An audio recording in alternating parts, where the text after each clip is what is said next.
الحمد لله وكفى وسلام على عباده الذين اصطفى. أما بعد فأعوذ بالله من الشيطان الرجيم. بسم الله الرحمن الرحيم. ومن أحسن قولا ممن دعا إلى الله وعمل صالحا وقال إنني من المسلمين. ولا تستوي الحسنة ولا السيئة ادفع بالتي هي أحسن فإذا الذي بينك وبينه عداوة كأنه ولي حميم. وما يلقاها إلا الذين صبروا وما يلقاها إلا ذو حظ عظيم. وقال تعالى قل هذه سبيلي أدعو إلى الله على بصيرة أنا ومن اتبعني وسبحان الله وما أنا من المشركين. صدق الله العظيم.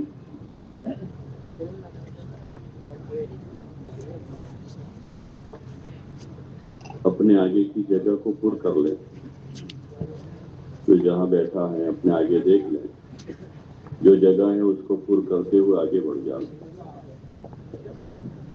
آپ حضرات نے بڑی قربانی دی ہے، اپنا گھر چھوڑا ہے، اپنا کاروبار چھوڑا ہے، اپنے گھر کے راحت آرام کو چھوڑا ہے اور اجتماع کے پنڈال تک تو آ گئے. اب اپنی جگہ چھوڑنی ہے. یہ جگہ بھی عارضی ہے، یہاں بھی ہمیشہ تو رہنا نہیں ہے، لیکن آدمی جہاں پکڑتا ہے، جگہ پکڑتا ہے، وہاں جی لگ جاتا ہے.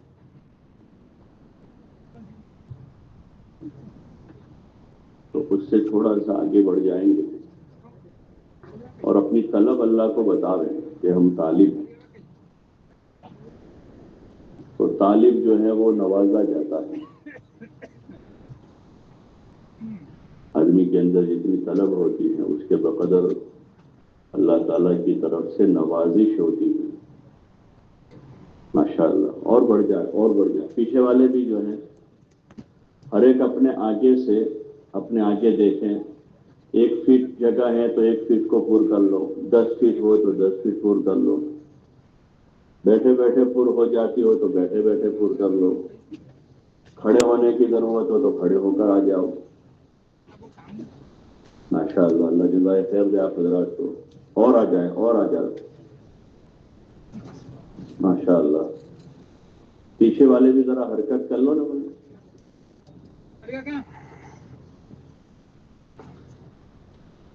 اس مشقت پر بھی اجر ہے. دین کے خاطر آدمی کا جو قدم بڑھتا ہے اور دین کی نسبت پر آدمی کو جو تکلیف پہنچتی ہے، جو آدمی مشقت اٹھاتا ہے، اس کا اجر اور ثواب اللہ کے وہاں طے ہوتا ہے. ماشاءاللہ. یہاں تو اچھا ہے کہ موسم پھر بھی تھوڑا سازگار ہے، ہوا اچھی چل رہی ہے تو گرمی کا احساس کم ہو رہا ہے. پیچھے کے اجتماعات میں تھوڑا احساس زیادہ ہوتا ہے. ماشاءاللہ. اور بھی پیچھے جو حضرات ہیں تھوڑا سا اپنی جگہ سے حرکت کریں گے. حرکت میں برکت ہے، حرکت میں برکت ہے. روزی روٹی میں بھی آدمی حرکت کرتا ہے تو برکت ہوتی ہے. کسان حرکت کرتا ہے تو کھیت میں برکت ہوتی ہے. دودھ دونے والا حرکت کرتا ہے، جانور کو بھی حرکت کرواتا ہے تو وہاں بھی برکت ہوتی ہے. ہر جگہ حرکت میں برکت. ماشاءاللہ. آ جاؤ جاؤ.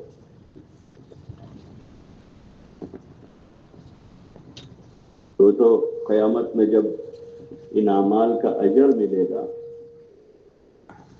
تو اس پر بندے کو ندامت ہوگی کہ کاش کے اور زیادہ کر کے آتے. جو مشقت بندے نے اٹھائی ہے، جو تکلیف اٹھائی ہے، ان تکلیفوں کا بھی اجر ہے. جو پریشانیاں آتی ہیں دین کے خاطر، وہ ساری چیزوں کا اجر ہے. دنیا کے خاطر جو مشقتیں ہیں اس کے بدلے میں مال دکھتا ہے تو آدمی کو ہمت رہتی ہے. اسی موسم میں ابھی کنسٹرکشن کے جتنے مزدور ہیں وہ سب کام کر رہے ہیں، صبح 8 سے یا 9 سے 5 بجے تک، کیونکہ ان کو شام کو 800-1000 روپے دکھتے ہیں۔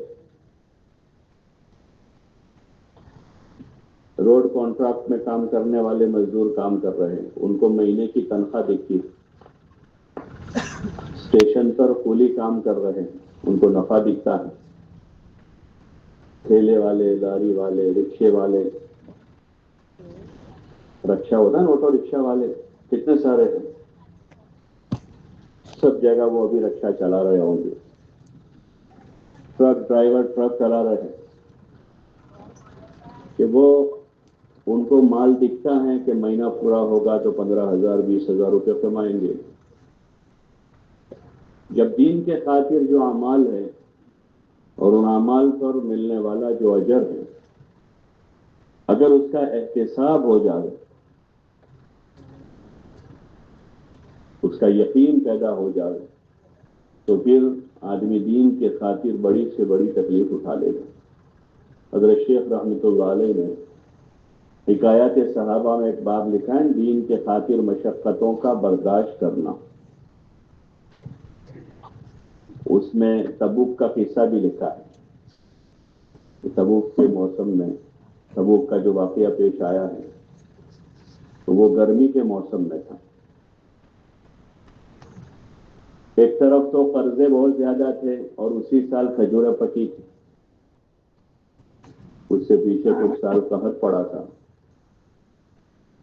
اور دوسرا تپش بہت زیادہ تھی، گرمی بہت تھی، لوئیں چل رہی تھی، اور منافقین کہہ رہے تھے گرمی میں مت نکلو، گرمی بہت ہے، گرمی بہت ہے۔ تو اس وقت یہ کہا گیا کہ جہنم کی آگ اس سے بھی زیادہ سخت ہے، قُلْ نَارُ جَهَنَّمَ أَشَدُّ حَرًّا۔ لیکن جو مومنین تھے، صحابہ تھے، ان کو تو یقین تھا کہ اللہ کی طرف سے بدلہ ہے، اس کا اجر ہے، اس کا ثواب ہے، جس کی ہمیں ضرورت ہے۔ تو جو مومنین کاملین تھے، سوائے کچھ لوگوں کے جن کا قصہ تفصیل سے لکھا ہے، انہوں نے بھی بعد میں توبہ کی، تو لوگ نکلے اور وہ دن بھی گزر گئے، وہ دن بھی، اور اجر طے ہو گیا۔ ایسا ہوتا ہے، اس لیے کسی نے کیا خوب کہا ہے کہ مشقت کے خوف سے عمل نہ چھوڑا، تو مشقت چلی جائے گی اور اجر باقی رہے گا، ثواب باقی رہے گا۔ اور لذتوں کے شوق میں گناہ نہ کرے، لذتیں چلی جائیں گی، شوق پورے ہو جائیں گے اور گناہ کا وبال باقی رہ جائے گا، اس کا جو وبال ہے وہ باقی رہے گا آدمی کو۔ اس لیے ہمیں ہر کام میں اس کی فضیلت کا دھیان رکھنا۔ اللہ کے لیے بیٹھے ہیں، مجلس جمائے ہوئے ہیں، اللہ کی یاد کر رہے ہیں، حدیث میں آتا ہے کہ جہاں مجلس لگتی ہے، اللہ کی یاد ہوتی ہے، اللہ کا ذکر ہوتا ہے، تو فرشتے بھی برکت حاصل کرتے ہیں مجلس والوں سے۔ اور مجلس کے اختتام پر فرشتہ اعلان کرتا ہے، قوموا مغفورا لکم قد بدلت سیئاتکم حسنات، کہ تم اس حال میں کھڑے ہو جاؤ کہ اللہ تعالیٰ نے تمہاری مغفرت کر دی اور تمہارے گناہوں کو نیکیوں میں بدل دیا۔ آدمی مغفرت کے واسطے قیامت میں مارا مارا پھرے گا، یہاں سے وہاں جائے گا، وہاں سے وہاں جائے گا۔ دنیا میں بہت سے مواقع ایسے آتے ہیں کہ آدمی اپنی بخشش کراوے، اور انسان گنہگار، انسان یعنی گنہگار۔ حضور علیہ السلام معصوم تھے، بے گناہ تھے، پھر بھی آپ ایک ایک مجلس میں بعض مرتبہ 70 مرتبہ استغفار کرتے تھے، اور ہم تو گنہگار ہی ہیں. کون دعویٰ کر سکتا ہے گنہگار نہیں ہے؟ گنہگار ہی ہے. ہم سے بھولیں چوکیں ہوتی رہتی ہیں.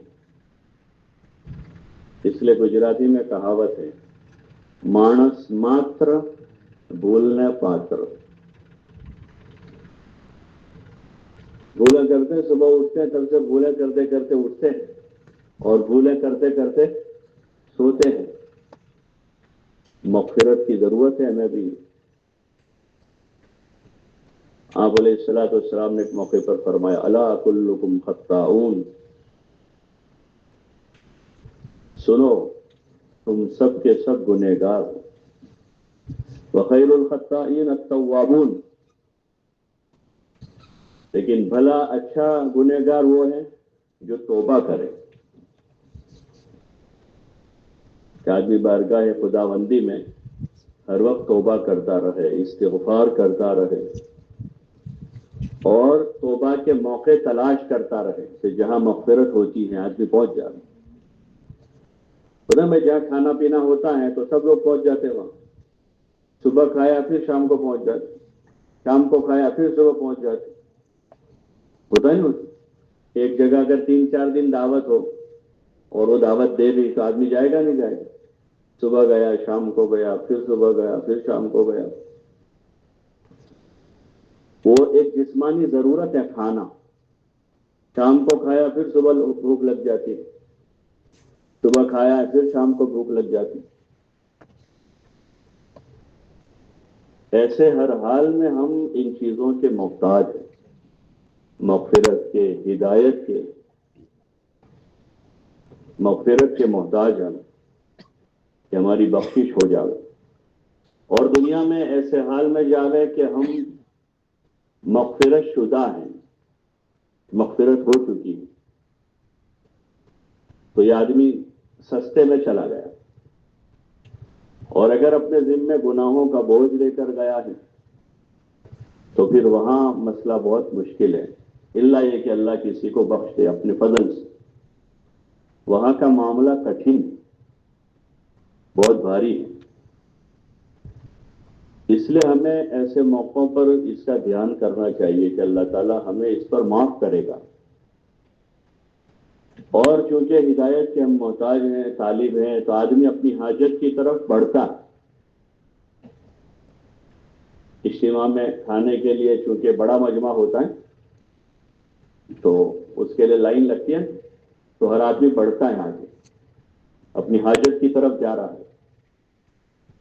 ہر آدمی اندر سے طبیعت کا میلان ہوتا ہے کہ جاوے ادھر. ایسے ہدایت ہماری بڑی ضرورت ہے، بہت بڑی ضرورت ہے. ہم ہدایت کے طالب ہیں. سچی طلب ہوگی تو جلدی نوازے جائیں گے. صحابہ میں سچی طلب تھی، جلدی نوازے گئے.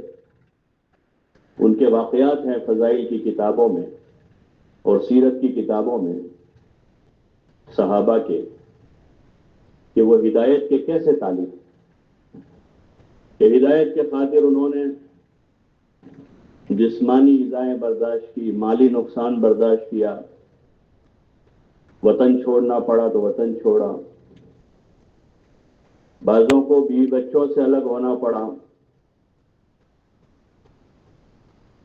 یہ ساری چیزیں دنیا میں آج بھی ہو رہی ہیں.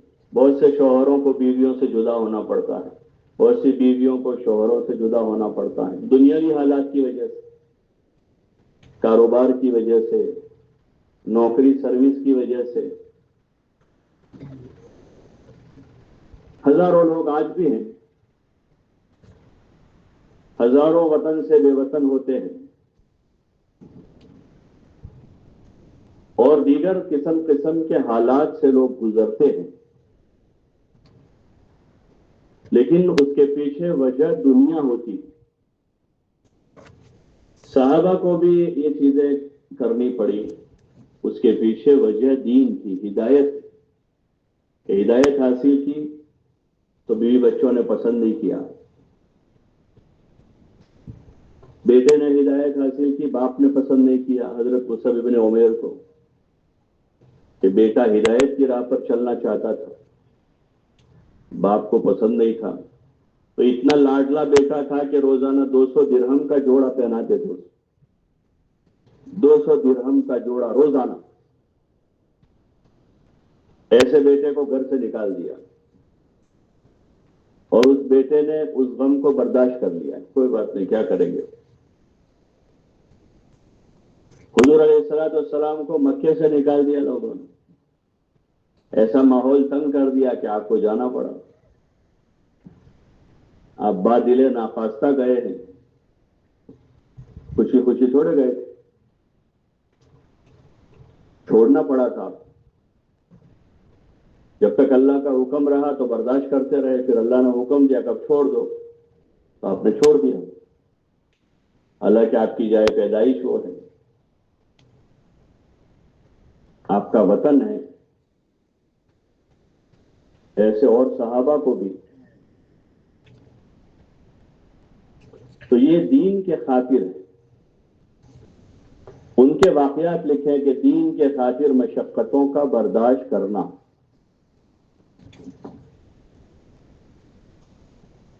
جو چیز آدمی کو زیادہ محبوب اور مرغوب ہوتی ہے، اس کے خاطر آدمی تکلیفیں برداشت کرتا ہے، اور جو چیز محبوب نہ ہو اس کے خاطر آدمی ایک قدم نہیں چلتا، ایک قدم بھی نہیں چلے گا، اس ہاتھ نہیں بڑھائے گا اس کو لینے کے لیے، بیٹھا ہوا بیٹھے بیٹھے حاصل ہو جاتا، لیکن آدمی ایسے ہاتھ نہیں بڑھائے گا اس کو لینے۔ ٹھنڈی صبح کی چائے پڑی ہے ٹیبل پر، اور کوئی کہے کہ چائے پی لو، یہ بہت اچھی چائے ہے، ہاتھ بڑھائے گا کوئی؟ ارے بولو نا بھائی۔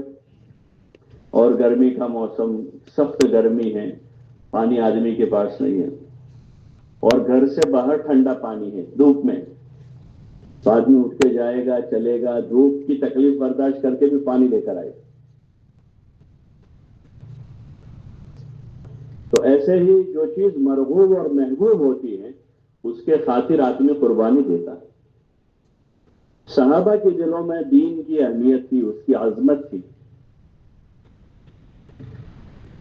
اللہ کے اوامر کی، اللہ کے حکموں کی، تو وہ اللہ کے حکموں کے خاطر مشقت برداشت کرتے تھے، جس لائن کا حکم آیا تھا، اس لیے کہ ہم اقرار کر چکے ہیں اللہ تعالیٰ سے۔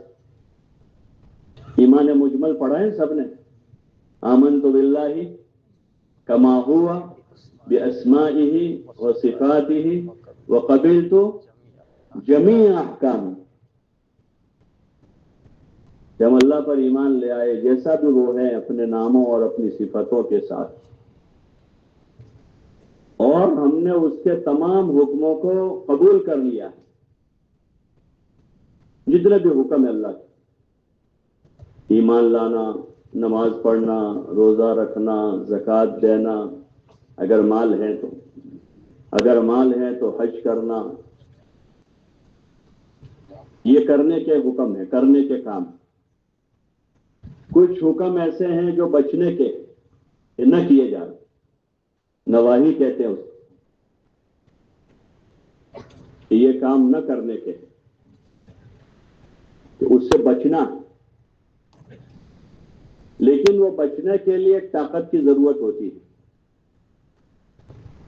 بچنے کے لیے لا حول ولا قوت الا باللہ، نیک کام کرنے کی طاقت اور گناہوں سے بچنے کی قوت، دو چیزیں ضروری ہیں۔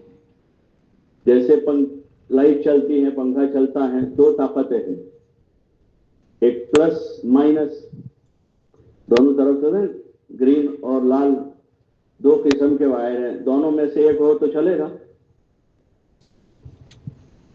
ارے بھائی چلے گا، دونوں چاہیے۔ ایسے نیک کام کرنے کی طاقت اور گناہوں سے بچنے کی قوت، یہ دونوں چیزیں ضروری ہیں،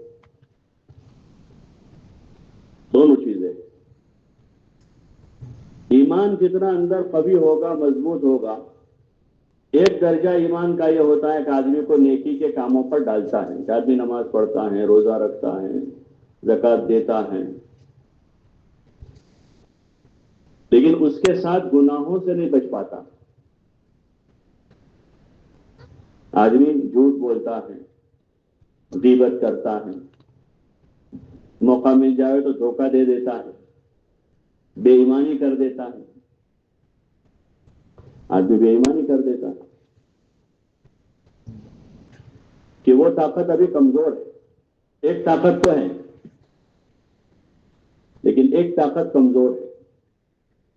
یہ جو تبلیغ میں سب سے کہا جاتا ہے گھر آدمی ایمان بناوے، ایمان بناوے، تو یہ اس کا معنی ہے کہ اس طرح کا ایمان بناوے جو حکموں پر کھڑا کر دے اور گناہوں سے بچا دے، اتنا ایمان بنا دے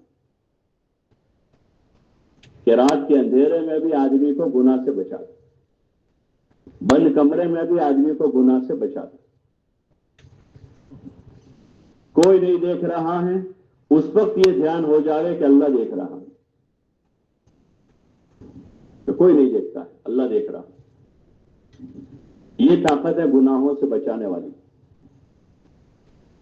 اتنی طاقت آدمی کے اندر پیدا ہو جائے۔ پہلے والی طاقت کافی نہیں ہوگی کہ آدمی نیکی پر تو پڑ گیا، ایک درجہ ہوا، لیکن گناہ سے نہیں بچ رہا ہے، تو آدمی کے اوپر گناہوں کا وبال آئے گا۔ کیا آئے گا؟ گناہوں کا وبال آئے گا،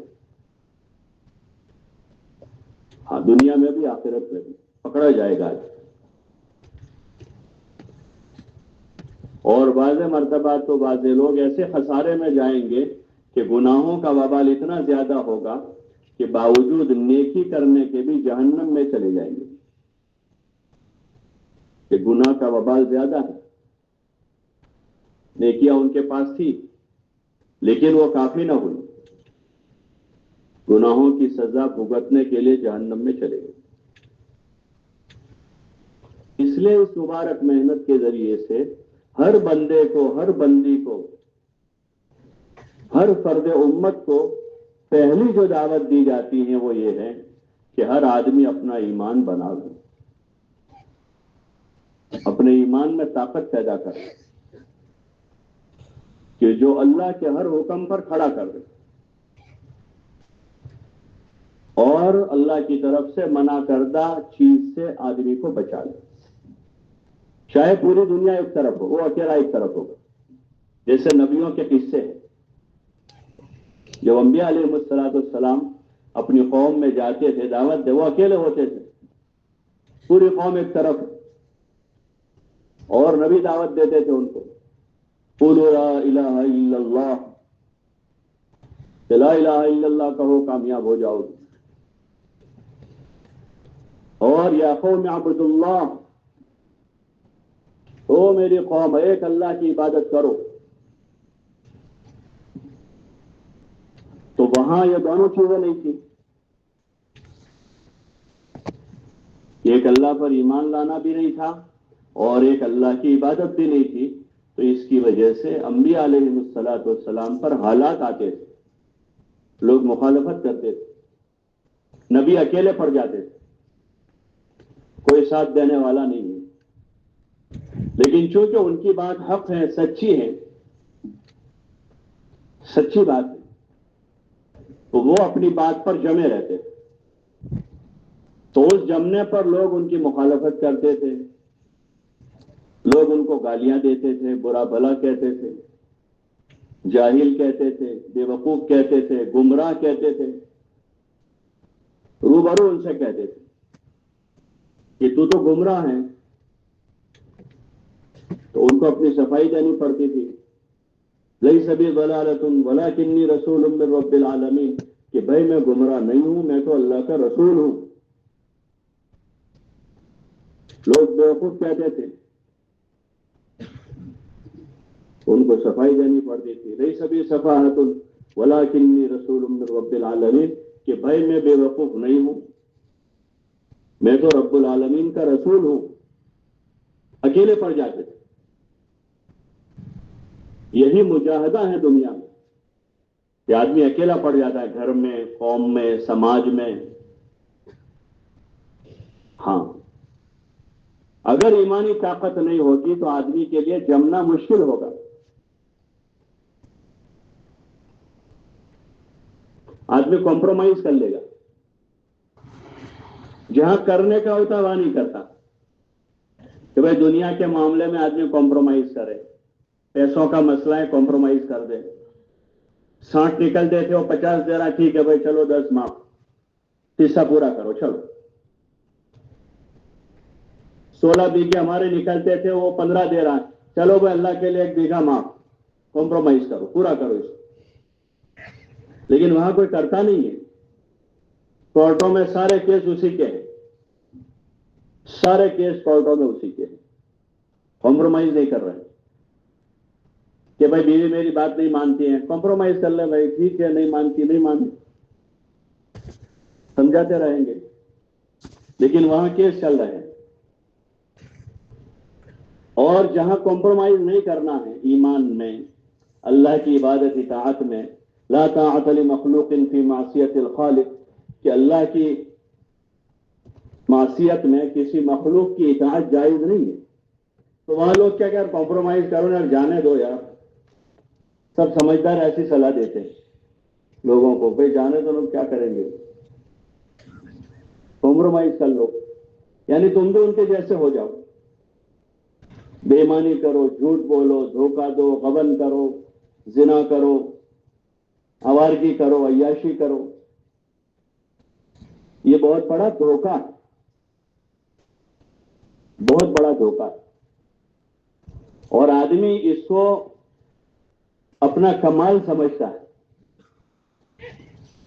یہ دین کی سمجھ کی کمی. ایسا ہی ہوتا تو حضور علیہ السلام کو 13 سال دھکے کھانے کی کیا ضرورت تھی. وہ تو کہتے ہی تھے کمپرومائز کر لیں، بلکہ یہاں تک آ گئے تھے کہ 1 سال ہم اللہ کی عبادت کریں گے، 1 سال آپ ہمارے معبودوں کی عبادت کرنا، چلو اس پر سمادھان کرو. ایسا کہتے تھے. کیسا کر لیں، آپس میں سمادھان کر لیں تاکہ لڑائی ختم ہو جائے گاؤں میں. ایسے آتے تھے حضور صلی اللہ علیہ وسلم کے پاس. ابو طالب کے وصال کے وقت مکہ کے کچھ چودھری آئے ان کے پاس، ابو طالب کے پاس، اور انہوں نے کہا کہ اب ہم کو آپ کی زندگی کی زیادہ امید نہیں ہے، یہ مرض الموت لگ رہا ہے، آپ مرتے مرتے ایک نیکی کا کام کرتے جاؤ، ایک بھلا کام کر جاؤ. انہوں نے پوچھا کیا ہے؟ کہ آپ کو پتا ہے کہ آپ کے بھتیجے کے ساتھ جو قوم کا مسئلہ چل رہا ہے، آپ سمادھان کرا دو رہے. بہت اچھی بات. حضور علیہ السلام کو بلایا انہوں نے، آپ علیہ السلام تشریف لائے تو پورا کمرہ بھرا ہوا تھا ان کا، سارے چودھری لوگ بیٹھے ہوئے تھے. ابو طالب اپنے کھاٹ پر تھے اور ان کے پاس ایک جگہ خالی تھی بیٹھنے کی. روایت میں آتا ہے کہ حضور علیہ السلام تشریف لائے تو ابو جہل نے دیکھا کہ ایک جگہ خالی تھی. اگر حضور علیہ السلام وہاں قریب جا کر بیٹھے تو ایسی بات کریں گے کہ ابو طالب ان کی باتوں میں آ جائیں گے. تو ابو جہل وہاں جا کے بیٹھ گیا اور آپ کے لیے جگہ نہیں چھوڑی. تو آپ دروازے پر ہی کھڑے رہے اور پوچھا کہ چچا جان آپ نے یاد کیا تھا؟ تو کہا ہاں، یہ سب لوگ آئے ہیں کہ کچھ صلح کی شکل نکل آوے اور سمادھان ہو جائے، کمپرومائز ہو جائے کچھ. تو حضور علیہ السلام نے فرمایا کہ میں ایک ایسی بات لے کر آیا ہوں کہ اگر یہ لوگ اس کو قبول کر لیں گے تو پورا عرب ان کے تابع ہو جائے گا اور عجم ان کو جزیہ دے گا. تو وہ تو سب چودھری لوگ، تو ان کو تو چودراہٹ کرنی تھی. تو کہنے لگے ہاں. ابو جہل نے کہا ہاں بھتیجے، تمہاری ایسی ایک نہیں 10 باتیں منظور اگر ایسا ہوتا ہو کہ پورا عرب ہمارے تابع ہو جائے اور پورا عجم جو ہے وہ ہم کو جزیہ دے دے. تو ایسی تو ایک بات نہیں، آپ نے کہا تھا میں ایک بات لایا ہوں، آپ کی ایک نہیں، ایسی تو 10 باتیں منظور ہیں. آپ صلی اللہ علیہ وسلم نے فرمایا قولوا لا الہ الا اللہ تفلحوا. تو سب اپنے دامن جھاڑتے ہوئے وہاں سے اٹھ کر چلے گئے. کمپرومائز نہیں ہوا، کیونکہ یہ معاملہ ایسا ہے ہی نہیں کہ یہاں کمپرومائز ہو، لیکن بے دینی ہے نا، بے دینی ہے، اس لیے لوگ اپنے دنیا کے امور میں اپنا ذاتی فائدے دیکھتے ہیں یا اپنی چاہت پوری ہوتی ہوئی نظر آتی ہے، تو پھر اللہ کی معصیت پر جمع ہو جاتے ہیں، گنہگاروں کے ساتھ ہو جاتے ہیں، اس لیے کہ تمیز ہی نہیں ہے۔ ہاں، جہاں اللہ نے کہا ہے حق چھوڑ دو، معاف کر دو، صلح کر لو، صلح تمہارے لیے بہتر ہے، معاف کرو اللہ تمہیں معاف کرے گا، وہاں آدمی معاف نہیں کرتا، وہاں سمادھان نہیں کرتا، وہاں تو کہتا ہے کہ میں بھی لڑوں گا، میری اولاد لڑے گی، ایسا کہتا ہے، اور دوسرا کہتا ہے کہ یہاں بھی نہیں دوں گا، قیامت میں بھی نہیں دوں گا، ایسا پتہ نہیں ہے قیامت ابھی اس کو کیا ہے، قیامت کیا ہے ابھی پتہ نہیں کہ قیامت کیا ہے، اس لیے دین کی سمجھ پیدا کرنے کی ضرورت ہے۔ یہ جو مجلس ہماری ہے اور دین کی دعوت کی نسبت پر یہ جو مذاکرات ہیں، اس سے یہی چیز چاہی جا رہی ہے کہ ہمارے اندر یہ طاقت پیدا ہو، نیکی کی طرف جانے کی، گناہوں سے بچنے کی، اور دنیا اور آخرت میں تمیز پیدا ہو، دنیا اور آخرت میں تمیز پیدا ہو،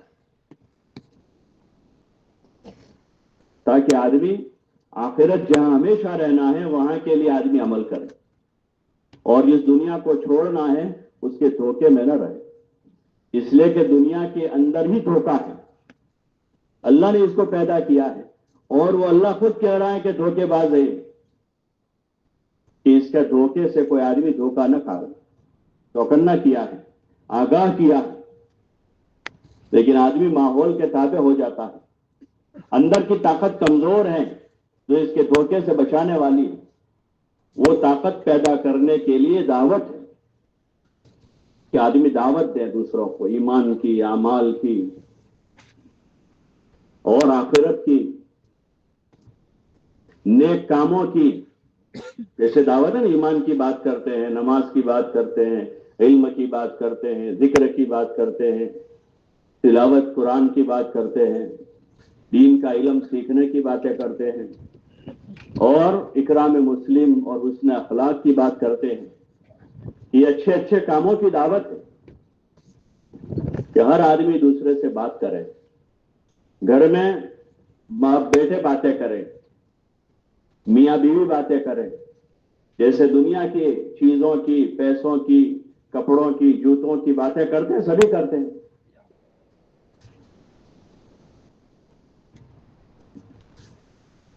سبھی لوگ اس کی باتیں کرتے ہیں، عام ہے یہ باتیں،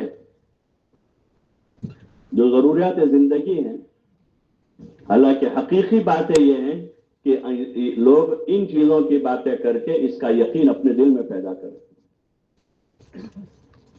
نیک کاموں سے زندگی بننے کا یقین پیدا کریں، اور برائیوں سے، گناہوں سے زندگی کے برباد ہونے کی بات کریں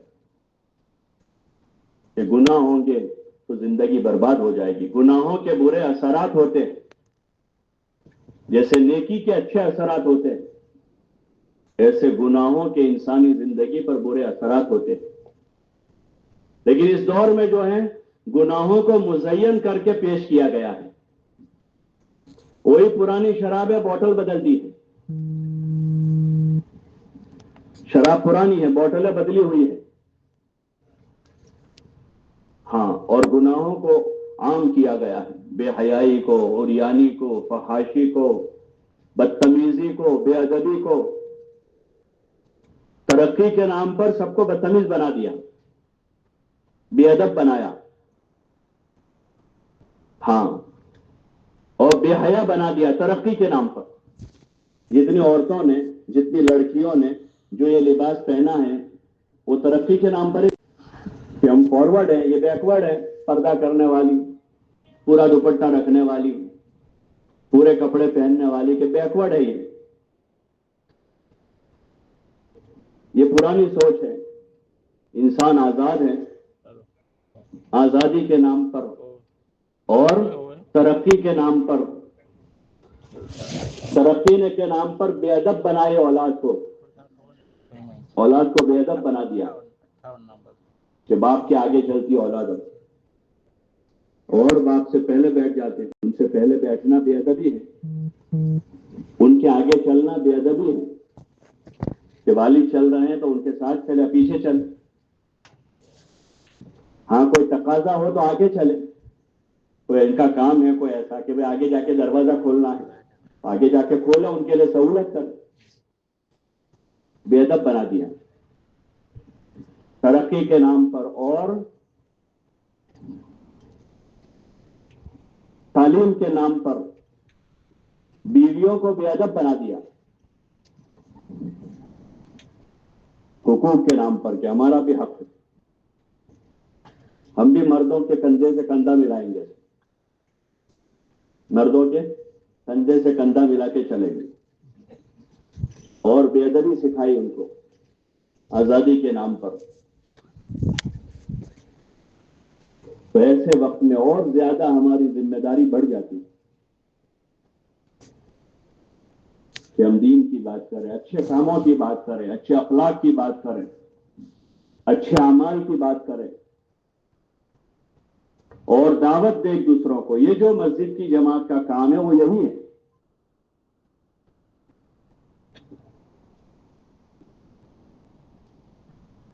اس میں ایک طرف تو بندوں کا اللہ سے معاملہ ٹھیک ہو، ایمان میں قوت پیدا ہو، ہر مرد عورت عبادت کرنے والے بنے، وہیں دوسری طرف بندوں کا بندوں سے بھی معاملہ ٹھیک ہو. اس کی محنت ہے اس میں کہ بندوں کا بھی بندوں سے معاملہ ٹھیک اور ایک دوسروں کے حقوق کی ادائیگی ہو. لیکن اتنا ضرور ہے کہ اس محنت میں اپنے اوپر محنت کرتے ہوئے محنتیں اس لیے پسند نہیں آتی، اس لیے کہ ہر ایک یہ چاہتا ہے کہ مجھے چھوڑ کر باقی سب سدھر جائیں. ہر ایک یہ چاہتا ہے. اور سدھار کا صحیح طریقہ یہ ہے کہ ہر ایک خود سدھر جائے. کسی بھی جگہ سدھار لانے کا طریقہ یہ ہے کہ بھئی ہر ایک آدمی خود سدھر جائے، پورا معاشرہ سدھر جائے. لیکن یہاں باپ یہ چاہ رہا ہے کہ میں تو ایسا ہی رہوں، میرے بچے سدھر جائیں. شوہر یہ چاہ رہا ہے کہ میں تو جیسا ہوں میں برابر ہوں، باقی بیوی سدھر جائے. تو یہ تو طریقہ نہیں ہے. انبیاء علیہ الصلوۃ والسلام نے اپنے اوپر محنت کرتے ہوئے، اپنی ذات سے اچھے اور نیک کام کرتے ہوئے دوسروں کو اس کی دعوت. تبلیغ کا یہ طریقہ ہے کہ ہر آدمی اپنے اوپر محنت کرتے ہوئے، خود ایمان بناتے ہوئے، نمازوں کا اہتمام کرتے ہوئے، اللہ کا ذکر کرتے ہوئے اور دین کا علم سیکھتے ہوئے، دوسروں کا اکرام کرتے ہوئے، حقوق ادا کرتے ہوئے دوسروں کو بھی اس طرف لانے کی کوشش کریں. یہ مسجد وار جماعت ہے، یہ کوئی گروپ نہیں ہے، یہ کوئی گروپ نہیں ہے یا کوئی کمیٹی نہیں ہے. کمیٹیاں ہوتی ہیں نا 5 آدمی 10 آدمی، 10 ہو گئے، 11ویں آدمی کی گنجائش نہیں ہے کمیٹی میں. بھائی کتنوں کو رکھیں گے؟ کمیٹی میں کتنے آدمی ہوں گے؟ 10 آدمی ہوں گے. گروپ ہوگا تو 50 آدمی ہوں گے، اس سے زیادہ کی گنجائش نہیں ہے وہاں. تو مسجد کی جماعت جو ہے وہ کوئی کمیٹی نہیں ہے اور نہ کوئی گروپ ہے. یہ کوئی گروپ نہیں کہ بھائی کسی قوم کا کوئی گروپ ہے یا کسی کا خاص فکر کا کوئی گروپ ہے، بلکہ یہ تو حضور علیہ الصلوۃ والسلام والے طرز پر، آپ والے طریقے پر ہر فرد امت اپنے اندر دین لاتے ہوئے اپنے گھر میں، اپنے محلے میں، اپنی بستی میں، بستی کے قرب و جوار میں اور پورے عالم میں اللہ تعالیٰ کا مبارک دین زندہ ہو جائے، اس کی ایک محنت ہے، ایک محنت ہے. اس لیے ہر مسلمان کو اس میں شریک کرے. کوئی آدمی اس میں اپنے آپ کو اجنبی نہ سمجھے. جیسے ابھی اجتماع میں بلایا سبھی آ گئے، گاؤں کے غریب بھی آئے ہیں، مالدار بھی آئے ہیں، پڑھے لکھے بھی آئے ہیں، ان پڑھ بھی آئے ہیں، مالدار بھی آئے ہیں، غریب بھی آئے ہیں، اور سب ایک میدان میں بیٹھے ہیں. ایسے روز اپنی مسجدوں میں بیٹھے یہ ہمارے بڑے بڑے مسائل ہیں، معمولی چیز نہیں ہے، بڑے مسئلے ہیں۔ ایمان کا ضعف ہے، عبادت میں کمزوری ہے، اور معاشرت میں دین نہیں ہے، اخلاق بگڑے ہوئے ہیں، اللہ سے تعلق اور رابطہ کمزور ہیں۔ حضور صلی اللہ علیہ وسلم کے مبارک طریقوں کے بجائے آپ کے دشمنوں کے طریقے ہمارے معاشرے میں رائج ہیں، تو بہت بڑا ایشو ہے، بہت بڑے بڑے مسائل ہیں یہ۔ ہاں، اور جب تک یہ مسائل حل نہیں ہوں گے وہاں تک زندگیاں بنے گی نہیں، چاہے آدمی کتنا مال کا مالک۔ بھائی ایک آدمی بیمار ہے اور اس کی بیماری دن بدن بڑھتی جا رہی ہے، وہ آدمی علاج کی طرف دھیان دینے کے بجائے کمانے میں دھیان دیتا ہے، تو لوگ کیا کہیں گے؟ ارے بولو بھائی، کیا کہیں گے؟ ارے بھائی زندگی ہوگی تو کھائے گا پیے گا، علاج پہلے کر، جان ہے تو جہان ہے، ایسا کہتے ہیں، جان ہے تو جہان ہے۔ آدمی سارا مال بیچ کر بھی علاج کرنا پڑے تو علاج کرتا ہے، گھر بیچ کر علاج کر لیتا ہے کہ بھائی بڑا آپریشن ہے، بہت زیادہ خرچہ ہے، پیسے نہیں ہے، کوئی مجبوری ہے، گھر بیچ دو اور دوسرا چھوٹا گھر لے لو اور باقی پیسوں سے علاج کراؤ۔ زندگی ہے تو پھر کما لیں گے، لیکن زندگی نہ رہی تو کیا کریں گے؟ تو ایسے ہی دین ہی نہ رہا تو کیا بچا؟ یہ دین ہی نہیں بچا۔ بچہ انجینئر بن گیا، ڈاکٹر بن گیا، وکیل بن گیا، لوئر بن گیا، اور بچہ انگلینڈ پہنچ گیا، لیکن زندگی میں دین ہی نہیں ہے تو کیا کرے گا وہ؟ کہ دین جاتا رہا کہ بہت گھاٹے کا سودا ہو گیا ہے۔ حضور علیہ الصلوۃ والسلام نے یہ بات امت کو سمجھائی تو صحابہ نے فاقے کر کے بھی دین بچایا، کہ فاقے ہو گئے لیکن دین ہاتھ سے نہیں جانے دیا۔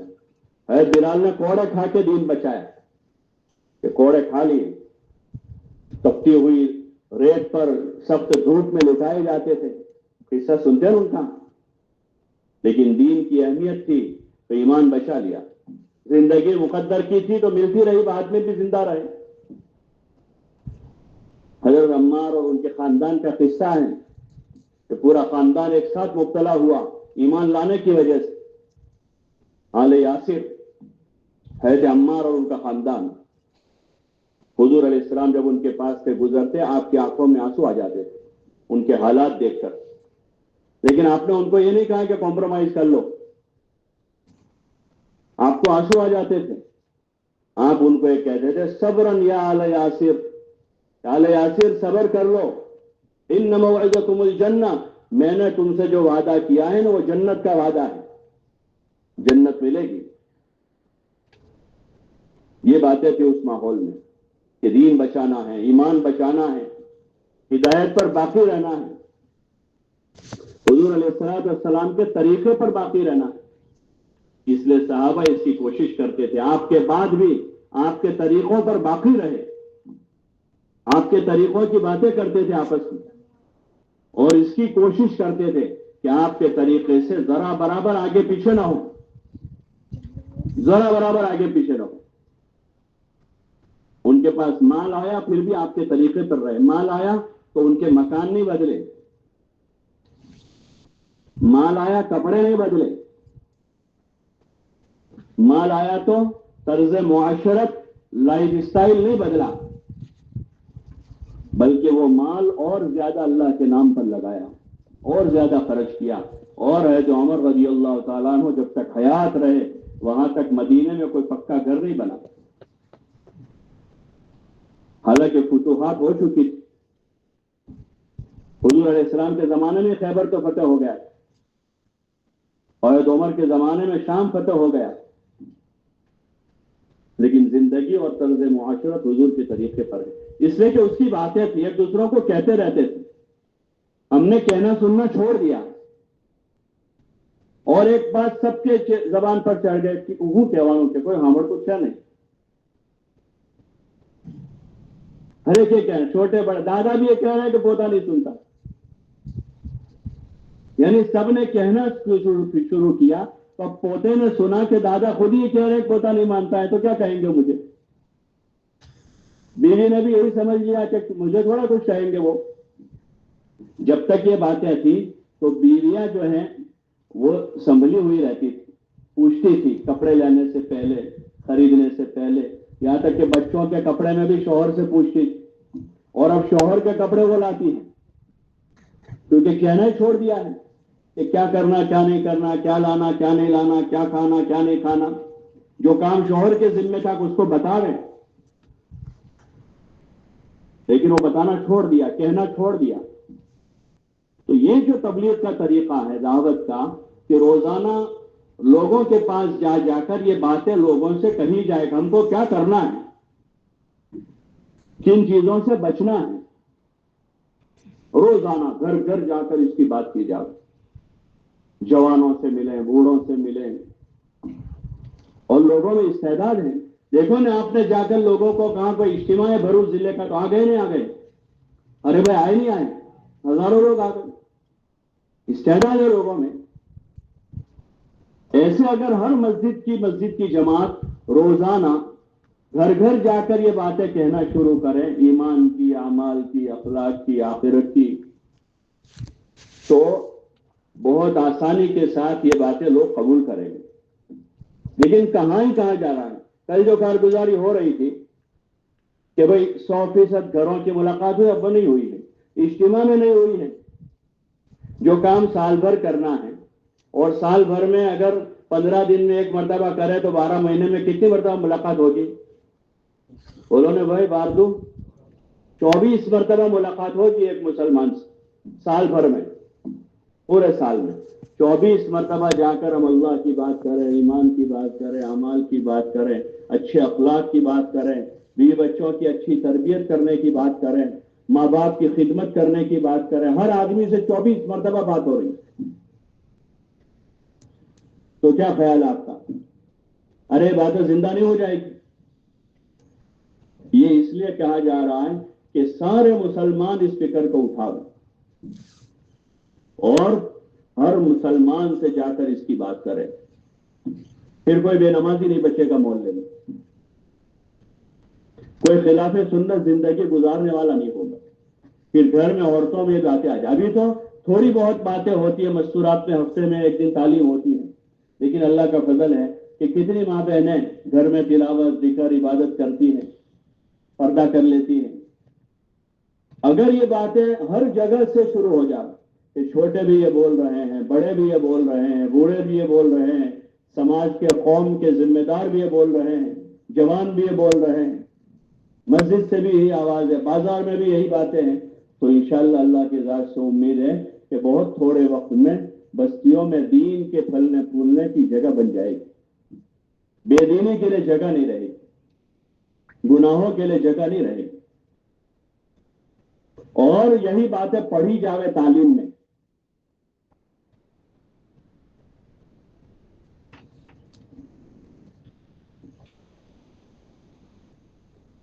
یہی باتیں پڑھی جاوے، بولی بھی یہی باتیں جاوے، سنی جاوے اور پڑھی جاوے. یہ سورس ہے ہمارے. آنکھوں سے آدمی دیکھ کر پڑھتا ہے، زبان سے بولتا ہے، کانوں سے سنتا ہے. یہ سورس ہے آدمی کے کسی چیز کو اندر لانے کے اور دوسروں تک پہنچانے کے. اگر اس کا صحیح استعمال ہو جاوے تو خیر ہی خیر وجود میں آ جائے گی، ایمان کی سطح بلند ہو جائے گی، مسجدیں نمازیوں سے بھر جائے گی، لوگ دین کا صحیح علم حاصل کریں گے. خالی بچوں کو پڑھا کے مطمئن نہیں ہو جائیں گے. اللہ کا فضل ہے کہ بچوں میں دینی تعلیم تربیت کا نظام بنا، مکتب مدرسے قائم ہوئے ہیں، اور بڑے جو ہیں وہ مطمئن ہو گئے کہ اپنا چھوکرا حافظ ہے. وہ ہر رمضان میں قرآن سناتا ہے، سال بھر میں 10 بار ختم کرتا ہو، لیکن ابا کا ایک بھی ختم نہیں ہوتا. اور بیٹا جو ہے سبا عشرہ پڑھتا ہے، لیکن ابا کو ناظرہ بھی نہیں آتا. کہ اطمینان ہو گیا ابا کو، وہ تو ایک اچھا کام کیا ہے کہ بچے کو تعلیم دی، تو بچے کے لیے اچھا ہو گیا. لیکن باپ کے لیے اس وقت اچھا ہوگا کہ جب باپ بھی اچھا پڑھے. بھائی بیٹے کو اچھی خوراک کھلائی اور باپ نے خود اچھی خوراک نہیں کھائی تو بیٹے کی تو اچھی صحت بنے گی اور باپ کی بھی بنے گی کہ چلو بیٹے کو خوب کھلایا ہے تو ابا کی بھی صحت بن جائے گی۔ ایک فریضہ تو ادا کیا کہ بیٹے کو کھلایا ہے، لیکن خود بھی اچھا کھانا فرض ہے۔ ایسے ایک فریضہ تو یہ تھا بچوں کو تعلیم دینا، ان کی تربیت کرنا۔ ایسے ایک فریضہ ہمارے ذمے یہ بھی ہے کہ ہم خود سے بھی تعلیم یافتہ ہوں، ہم خود بھی دین کا علم جاننے والے ہیں۔ اس لیے مسجدوں میں فضائل کے تعلیم کے حلقے لگائے گئے۔ ایک کسی ایسی نماز کے بعد جس میں زیادہ لوگ مقامی مسجد میں ہوتے ہو، کیونکہ بعض نمازیں وہ ہوتی ہے جس میں بستی والے بازار گئے ہوئے آگے پیچھے ہیں، عامتاً ہمارے یہاں ظہر اثر میں بازار میں ہیں، کام پر گئے ہیں، ڈیوٹی پر گئے ہیں، جاب پر گئے ہیں، شام کو آ جاتے ہیں، یا بعض جگہ فجر میں سب لوگ ہوتے ہیں زیادہ۔ تو جہاں جیسا موقع ہوتا ہے اس نماز کے بعد فضائل کی تعلیم ہوتی ہے، اس میں یہ باتیں پڑھی جاتی ہیں، سنائی جاتی ہیں۔ روزانہ آدمی روزانہ اپنی ضرورت سمجھ کر سنے۔ آدمی جو چیزیں سنتا ہے اس کا اثر لیتا ہے، جو چیزیں بھی سنے گا۔ نیکی کی باتیں سنتا ہے تو نیکی کے کام کرنے کی رغبت ہوتی ہے، اور گناہوں کی باتیں سنتا ہے تو بوڑھے آدمی کو بھی گناہ کرنے کی رغبت ہوتی ہے۔ بوڑھا آدمی لیکن گناہوں کی باتیں سنتا ہے بیٹھے بیٹھے تو اس کو بھی رغبت ہوگی گناہ کرنے کی۔ یہ انسان کی فطرت ہے۔ اس لیے بری چیزوں کے قریب جانے سے روکا ہے۔ اللہ تعالیٰ نے فرمایا لا تقربوا الزنا، کہ زنا کے قریب بھی مت جاؤ۔ ابھی کرنے کی بات تو بہت دور کی ہے کہ زنا کے قریب بھی مت جاؤ۔ ایسے گناہ والے ماحول سے اپنے آپ کو بچانے کو کہا۔ ایسے ماحول میں نہ بیٹھے آدمی جہاں گناہوں کی باتیں ہو رہی ہیں، غیبتیں ہو رہی ہیں، چغلی ہو رہی ہے، لایانی ہو رہی ہے، غفلت ہے جہاں پر، بلکہ آدمی ایسے ماحول میں رہے جہاں نیکی کی باتیں ہوتی ہیں۔ اس لیے مسجد میں حلقہ قائم کیا گیا کہ 10 منٹ 15 منٹ 20 منٹ آدھا گھنٹہ صحابہ کے واقعات پڑھے جاوے، فضائل نماز پڑھی جاوے، فضائل ذکر پڑھا جاوے، فضائل قرآن پڑھا جاوے، فضائل تبلیغ پڑھا جاوے، فضائل صدقات پڑھی جاوے، اور اس میں والدین کے حقوق ہیں، پڑوسیوں کے حقوق ہیں، ایثار اور ہمدردی ہے، مال خرچ کرنے کے، کھانا کھلانے کے، پانی پلانے کے فضائل ہیں۔ جہاں کنواں نہ ہو وہاں کنواں کھودنے کی فضیلت ہے، فضیلتیں بیان کی کہ آدمی روزانہ سنے اس کو، روزانہ، اور اپنی حاجت سمجھ کر سنے کہ میری ضرورت ہے، اور اپنے گھر میں بھی حلقہ قائم کرے کہ میری بیوی کی ضرورت ہے، میرے بچوں کی ضرورت ہے، میرے پوتوں نواسوں کی ضرورت ہے۔ یہ سنتے سنتے ان کے اخلاق اچھے ہوں گے، یہ سنتے سنتے ان کے اندر عبادت کا شوق پیدا ہوگا، یہ سنتے سنتے ان کی آخرت اچھی ہو جائے گی۔ تو ان باتوں کو اہمیت دی جائے گی، دھیان سے سنا جائے گا۔ جس کے سامنے جس چیز کی اہمیت ہوتی ہے اس کو آدمی دھیان سے سنتا ہے۔ آپ دیکھیں بہت سے لوگوں کو دیکھتے ہیں، بہت سے لوگوں کو کہ گاڑی میں بیٹھے بیٹھے کوئی چیز موبائل سے سن رہے ہیں، پیچھے سے آدمی ہارن بجا رہا ہے، ہارن بجا رہا ہے، اس کو کچھ پتا نہیں ہے کیا ہو رہا ہے۔ کتنی دیر کے بعد وہ جاگتا ہے۔ چوکوں پر چوراہوں پر دیکھتے ہیں لوگوں کو بیٹھے ہوئے، دو پاس پاس بیٹھے، لیکن دونوں ایسے مشغول ہیں، ایسے مشغول ہیں کہ ان دونوں کو بھی پتہ نہیں کہ ہم کہاں ہیں۔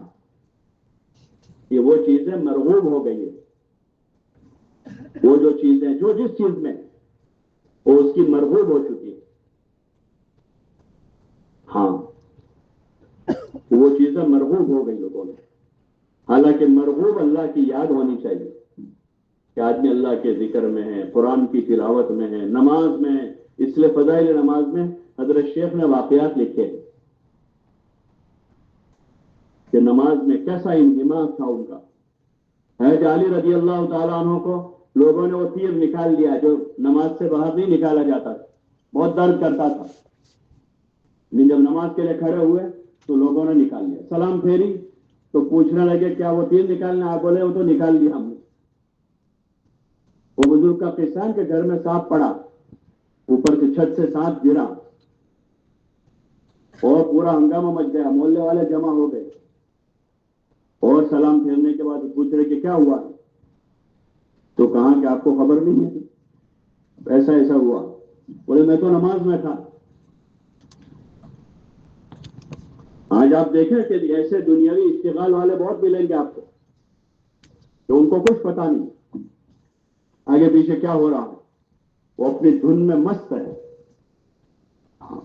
انسان کے اندر یہ قوت ہے انہماک کی کہ کسی کام میں منہمک ہو، وہ قوت اللہ تعالیٰ نے اصل دی تھی عبادت اطاعت کے بعد، کہ آدمی عبادت میں مشغول ہو جاتا، تلاوت میں مشغول ہوتا، اللہ کے ذکر میں مشغول ہوتا، آخرت کی فکر میں مشغول ہوتا۔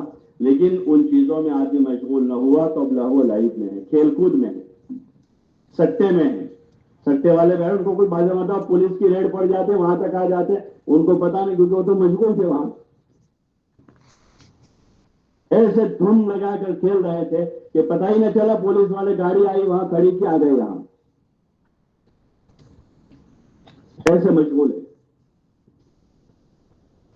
یہ اللہ تعالیٰ نے انہماک کی قوت دی، لیکن چونکہ ہم غافل ہیں اس لیے تبلیغ میں ہر ایک سے کہا جاتا ہے کہ روزانہ صبح شام تھوڑی دیر الگ بیٹھ جائے اور 100 مرتبہ تیسرا کلمہ، 100 مرتبہ درود پاک اور 100 مرتبہ استغفار پڑھیں، دھیان جمع میں۔ ایسا پہلے کہتے تھے کہ دھیان جمع کر پڑھے۔ دھیان جمع کر یعنی کوئی پلیٹ میں پیالے میں جمائیں گے دھیان کو؟ ارے بولو نا بھائی، جیسے دہی جماتے ہیں نا دہی، جیسے دھیان وہاں جما دیں گے اور یہاں تصویر پڑھیں گے، کیا کریں گے؟ کہ دنیا کے ساری جھنجھٹوں سے آدمی باہر نکل کر آ جائے اور کسی ایک جگہ بیٹھ جائے اور بیٹھ کر اب دھیان جماوے اللہ میں۔ سبحان اللہ، پاک ہے تیری ذات، الحمدللہ، کہ تمام تعریف اللہ ہی کے لیے، لا الہ الا اللہ، کہ اللہ کے سوا کوئی معبود نہیں، اللہ اکبر، کہ اللہ سب سے بڑا ہے۔ صبح 100 بار آدمی بول رہا اللہ اکبر، اللہ اکبر، اللہ اکبر، شام کو 100 بار بول رہا، ایک دن 2 دن 10 دن 20 دن مہینہ 2 مہینہ بولے گا کہ دل کی گہرائی میں آواز اتر جائے۔ اس لیے کہتے ہیں کہ آدمی ذکر کرے، یکسو ہوگا، بکواس نہ کرتا رہے دن بھر، لایانی نہ کرتا رہے آدمی۔ زبان اللہ نے اول فول کرنے کے لیے نہیں دیے، جو چاہے بولتا رہے آدمی، بلکہ آدمی دھیان جما کر اللہ کی یاد کرے، قرآن شریف کی تلاوت کرے، اہتمام کے ساتھ کرے، دھیان جما رہے اس میں کہ اللہ کیا کہہ رہا ہے، اللہ کیا کہہ رہا ہے اس کلام میں۔ اس قرآن میں دیکھیں گے جگہ جگہ آخرت کا تذکرہ ہے، بار بار بار بار آخرت کا تذکرہ ہے، بار بار اللہ ڈرا رہا ہے، انجام سے آگاہ کر رہا ہے، دیکھو اچھے کاموں کا یہ انجام ہے، برے کاموں کا یہ انجام ہے۔ اس کو دھیان سے پڑھے آدمی، ایک کونے میں بیٹھ جائے تھوڑی دیر، 15 منٹ 20 منٹ، آدھا پارا آدمی دھیان سے پڑھے، اللہ کا کلام ہے، نیت کر کے پڑھے کہ یا اللہ اس کلام کو تو نے کتاب ہدایت بنایا، کلام ہدایت ہے، میری مقدر کی ہدایت مجھے دے دے۔ ہدایت حاصل کرنے کے لیے آدمی تلاوت کرے تو پھر دھیرے دھیرے ہماری زندگی کا رخ بدلے گا۔ ہاں، اور جتنے فضائل سنیں گے اتنی رغبت بڑھے گی قرآن کی تلاوت کرنے کی، صبح سویرے یاسین شریف پڑھنے کا شوق ہوگا۔ آدمی یاسین پڑھے گا کہ اخبار پڑھے گا صبح؟ بولو نا بھائی، کہ صبح فجر بعد فضیلت ہے اس کہ آدمی فجر بعد یاسین شریف کی تلاوت کر لے، اللہ کی یاد کریں۔ صبح شام کے اوقات میں بار بار کلام پاک میں تاکید ہے کہ صبح شام اللہ کو یاد کرو، تو آدمی اللہ کی یاد کرے گا۔ گھر میں بھی وہ ماحول بنانا، گھر کی تعلیم جو ہے اس تعلیم سے یہی چاہا جا رہا کہ ہمارے گھر میں بھی عبادت کا، ذکر کا، تلاوت کا، دعا مانگنے کا، اور ہر کام کو سنت کے مطابق کرنے کا ماحول بنے. کیا بنے بھائی؟ ارے ذرا زور سے بولو، اتنا زور سے بولو کہ جتنے سو رہے ہیں سب جاگ جاؤ. ارے کیا بنانا ہے بھائی؟ ہاں دیکھو کچھ تو جاگ گئے. اب باقی بچوں ان کو دیکھ لو آپ، اڑوس پڑوس میں خیر خائی یہیں سے شروع کر دو. ماحول بنانا ہے گھر میں، دین کا ماحول. سب سے پہلے حضرت مولانا یوسف صاحب رحمۃ اللہ علیہ فرماتے تھے کہ پہلے عبادت کا دین زندہ ہوگا جب دعوت چلے گی. لیکن عبادات جو ہیں وہ 20% ہے. پانی دینا مولانا.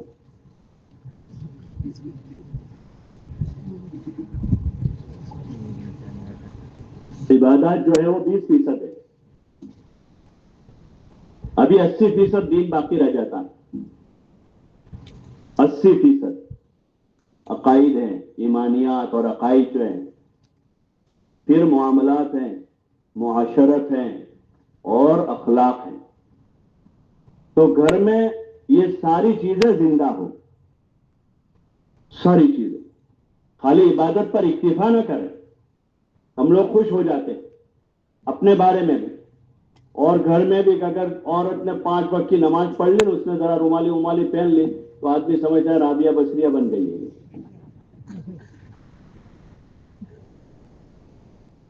ہاں اچھی بات ہے، تعریف کرنی چاہیے، خوش ہونا چاہیے، لیکن اس پر مطمئن نہیں ہونا چاہیے. اس پر مطمئن نہیں ہونا چاہیے. باقی زندگی کا باقی دین کتنا ہے اس کے اندر. چلو اس نے اخلاق بھی سدھارے تھوڑے سے، شوہر سے اچھا ملنے لگی، محبت کرنے لگی، اچھا ملنے لگی، خدمت کرنے لگی، لیکن شوہر کے علاوہ کے ساتھ اس کا برتاؤ ٹھیک نہیں. تو کوئی بھی مسئلہ آتا ہے وہ سیدھا اس کی گاڑی میں بیٹھ جاتا ہے. یہ تو بہت اچھی ہے، اس کا کوئی قصور ہو ہی نہیں سکتا. نا میری ماں برابر نہیں ہے بھائی، اس نے جنا ہے تجھے، 2 سال دودھ پلایا ہے، اور جب تک سمجھدار نہیں ہو وہاں تک تیرا پاخانہ بھی اسی نے صاف کیا ہے. آدمی مطمئن ہو جاتا ہے. اعتدال نہیں، اس لیے کہ علم نہیں ہے. اعتدال تو علم سے آتا ہے. آدمی کے پاس علم ہوگا تو اس کے پاس اعتدال ہوگا. بغیر علم کے آدمی میں اعتدال نہیں آ سکتا.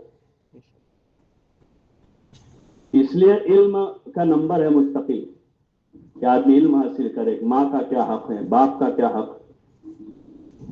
آدمی جو ہے نا حق بات گالیاں دے کر کرتا ہے ماں باپ، وہ تو حق بولو جو ہمارے کو چھٹ اور گالیاں دیتا ہے اور اس کو حق سمجھتا ہے.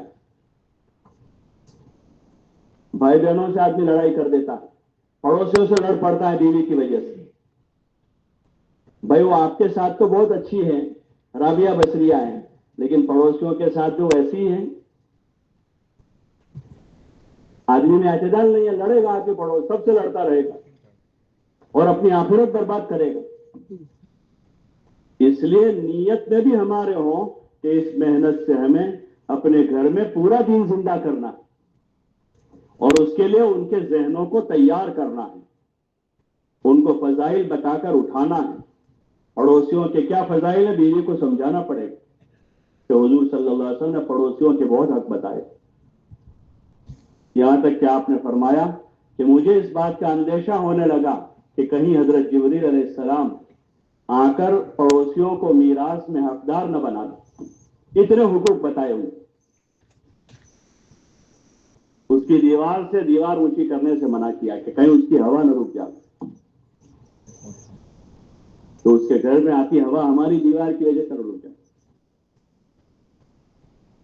بدترین آدمی اس کو کہا کہ جو خود پیٹ بھر کے سو جاوے اور اس کا پڑوسی بھوکا ہو. بدترین مسلمان کہا ہے. بیوی کو یہ باتیں سمجھانی پڑے، ہمارے پڑوسی ان کے ساتھ ہمارا اچھا معاملہ ہوگا. فضائل کی کتابوں میں، فضائل صدقات میں پڑوسیوں کے حقوق کے معاملے میں حدیثیں لکھی ہیں. جب پڑھ کر سنائیں گے تو سب آئے گا. پڑھیں گے تو ساری باتیں آ جائیں، پڑوسوں کی بھی آئے گی، ماں باپ کی بھی آئے گی، اولاد کی بھی آئے گی، اپنوں کی بھی آئے گی، پرایوں کی بھی آئے گی، نماز بھی آئے گی، روزہ بھی آئے گا، زکوٰۃ بھی آئے گی، حج بھی آئے گا، سب اندر ہے۔ فضائل اور ترغیب کا علم، پھر طریقوں کا علم علماء سے پوچھیں گے، طریقوں کا علم جو ہے وہ علماء سے پوچھیں گے، لیکن یہ ساری باتیں آتی رہے گی تو دل نرم رہیں گے۔ ابھی اغراض کے خاطر لوگ نرم پڑتے ہیں، جب غرض آتی ہے نا، جیسے ایک آدمی ہے ماں باپ سے، بھائی بہن لفظ سے لڑا پڑا ہے، سب سے 5 سال سے لوگ خوشامد کرتے ہیں، اس کی ماں فون کرتی ہے نہیں اٹھاتا، اس کے بھائی آتے ہیں، کہتے بھائی ایسا مت کر، اللہ واسطے آ جا، تو نہ اللہ کا واسطہ نہ رسول کا کوئی واسطہ نہیں، لیکن اس کے گھر میں شادی ہونے تو اب سب کے پاس جائے گا، جب اس کی غرض آئی کیا وجہ ہے کہ فضائل ہے ہی نہیں کہ ماں باپ کیا ہیں، جھک جانے پر کیا ملے گا، نرم پڑ جانے پر کیا ملے گا، اس کی فضیلت سامنے نہیں ہے، اس لیے غرض غالب ہے کہ اس کی غرض آئی ہے تب آئے گا، اور جب فضیلت کی وجہ سے آنا تھا، فضیلت پانے کے لیے کہ صلہ رحمی کرنے والا ہو گیا، صلہ رحمی کرنے والے کی عمر بڑھ جاتی ہے، حدیث میں آتا ہے کہ جو آدمی صلہ رحمی کرتا ہے اس کی عمر میں، اس کی روزی میں برکت ہوتی ہے، جو بھی صلہ رحمی کرے، اور صلہ رحمی کسے کہتے ہیں؟ صل من قطع، کہ جو تجھ سے توڑے تو اس سے جوڑے، کہ جو توڑتا ہے اس سے آدمی جوڑے۔ فضائل صدقات میں اس لائن کی حدیثوں کو نقل کیا ہے اور اس کے فائدے بتائے کہ صلہ رحمی سے یہ ملے گا، عمر بڑھ جائے گی، روزی میں برکت ہو جائے گی، اس کے نشانات قدم بڑھ جائیں گے، بعض حدیثوں کی تفسیر میں تو اس کی عمر ہی بڑھ جائے گی۔ اس لیے ضرورت ہے اس کو سننے کی۔ ابھی ہم بہت سارا سنتے ہیں، یہاں کا، وہاں کا، ادھر کا، ادھر کا، آگے کا، پیچھے کا، پتہ نہیں کیا کیا سنتے ہیں، لیکن ضرورت ہے ہم ایسا سنیں کہ جو ہمیں کسی روک پر ڈال دے۔ ایک آدمی دن بھر کھاتا رہتا لیکن کوئی بھی چیز اپنے نفع کی نہیں کھاتا، اور اس کو کبھی کھانا کھا رہے اتنا سارا تو کھایا نہیں، کہ آدمی وہ مضامین جو اس کے لیے بنیادی ضرورت کے ہیں، بنیادی ضرورت کے مضامین، ایک آدمی کی عقائد ہی صحیح نہیں ہے اور وہ معاشرت کے بیانات سنتے رہتا ہے، ایک آدمی پر حج فرض ہی نہیں ہے اور وہ حج کے بیانات سنتا رہتا ہے، اس کے تو کہ اس کو نماز کا سننا چاہیے تاکہ نماز پڑھے وہ۔ ان کتابوں میں حضرت شیخ رحمۃ اللہ علیہ نے جو بنیادی مضامین ہیں، ارکان اسلام 5 ہیں، تو ایمانیات، نماز، روزہ، زکوٰۃ، حج کی فضیلتوں کو بیان کیا۔ پھر صحابہ حضور صلی اللہ علیہ وسلم اور صحابہ ہمارے لیے اسوہ اور نمونہ، تو ان کی زندگی کو لکھا۔ پھر اسلامی معاشرت کیا ہے، ماں باپ، بھائی بہنوں اور رشتے داروں کے ساتھ کیسے رہنا ہے، پھر حلال حرام کیا ہے کمائی میں، ان بنیادی چیزوں کو لکھا ہے، روزانہ آدمی سنے دھیان سے، اور پھر اس کے بعد جو جس کی آدمی کی ضرورت ہے مزید سنیں، پڑھیں، پوچھیں علماء سے، لیکن یہ وہ بنیادی چیزیں ہیں جو آدمی کے اندر اللہ کا ڈر پیدا کرنے والی، قبر کا اور حساب کا ڈر پیدا کرنے والی، جنت کا شوق پیدا کرنے والی باتیں، ان چیزوں کو ہمیں گھر میں ماحول بنانا ہے، اور ایک نیت کے ساتھ کہ ہمیں اس گھر کو مسلمان کا گھر بنانا، حضور کے امتی کا گھر بنانا، بچوں کو، بچیوں کو، پوتوں کو، نوازوں کو تو ان کی اسلامی تربیت ہو، ان کے اخلاق اچھے ہوں، ان کی تربیت اچھی ہو، یہ ماں باپ کے قدردان بنے، ماں باپ کے فرما بردار بنے، چھوٹے بڑوں کے ساتھ تمیز سے بات کرنے والے بنے، ایسی ان کی تربیت کی جائے۔ پہلے اسی پر زیادہ زور ہوتا تھا کہ لوگ بچوں کی تربیت کرتے تھے، گھروں میں کرتے تھے، دادا ہوتا تھا، والد ہوتا تھا، والدہ ہوتی تھی، دادی ہوتی تھی، نانا کے گھر جاؤ تو نانا نانی ہے، وہ ان کو لے کر بیٹھتے تھے، خالائیں سمجھاتی تھی، سب جگہ سے وہی باتیں ہوتی تھی، صبح شام ذرا بچہ 19-20 ہوا تو کبھی چچا اس کو سنبھالا دے رہے ہیں، ادھر نانی کے گھر جا کے 19-20 ہوا تو ماموں سمجھا رہے ہیں. تو بچوں کی تربیت ہوتی تھی اور عملاً وہ ساری چیزیں سیکھتے تھے. بچے ادب سیکھتے تھے، خدمت کا جذبہ بنتا تھا ان کا.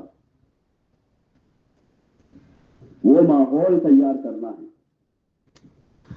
تاکہ تربیت اچھی ہو اور یہ ہمارا ذخیرہ آخرت بنے، آخرت کا ہمارا اچھا ذخیرہ بنے. جب گھر میں دین ہوگا، اعمال ہوں گے تو اس کی وجہ سے برکتوں کا ظہور ہوگا. اس وقت بے برکتی ہے کہ گھر میں 4 کما رہے ہیں، 5 کما رہے ہیں اور چھٹا ابھی 12 سال کا ہے، ابھی سے اس پر نظر ہے کہ یہ 18 سال کا ہو، اس کو کہیں بھیجنے کا ہے. پہلے ایک باپ کماتا تھا، 6 بچوں کی شادیاں ہو جاتی تھی، وہاں تک کوئی کماتا نہیں تھا. ان میں بہت سارے ہوں گے جنہوں نے شادی تک کچھ نہیں کیا ہوگا، ان کی شادیاں ہو جاتی. اس کے بعد پھر وہ خود کہتا تھا کہ میں کچھ کروں. اب باپ کو ارے کھانے بیٹھو بیٹھو ایسا کہتے تھے، پھر کمانے کا دن تجھے. اور ابھی 16 سال کا ہوتا ہے تب سے ماں سمجھاتی ہو، نانی کے گھر جائے گا اپنا موٹو تو چکے کر دو نہ دیا. بے برکتی ہے یہ. بے برکتی پیسوں سے دور نہیں ہوتی.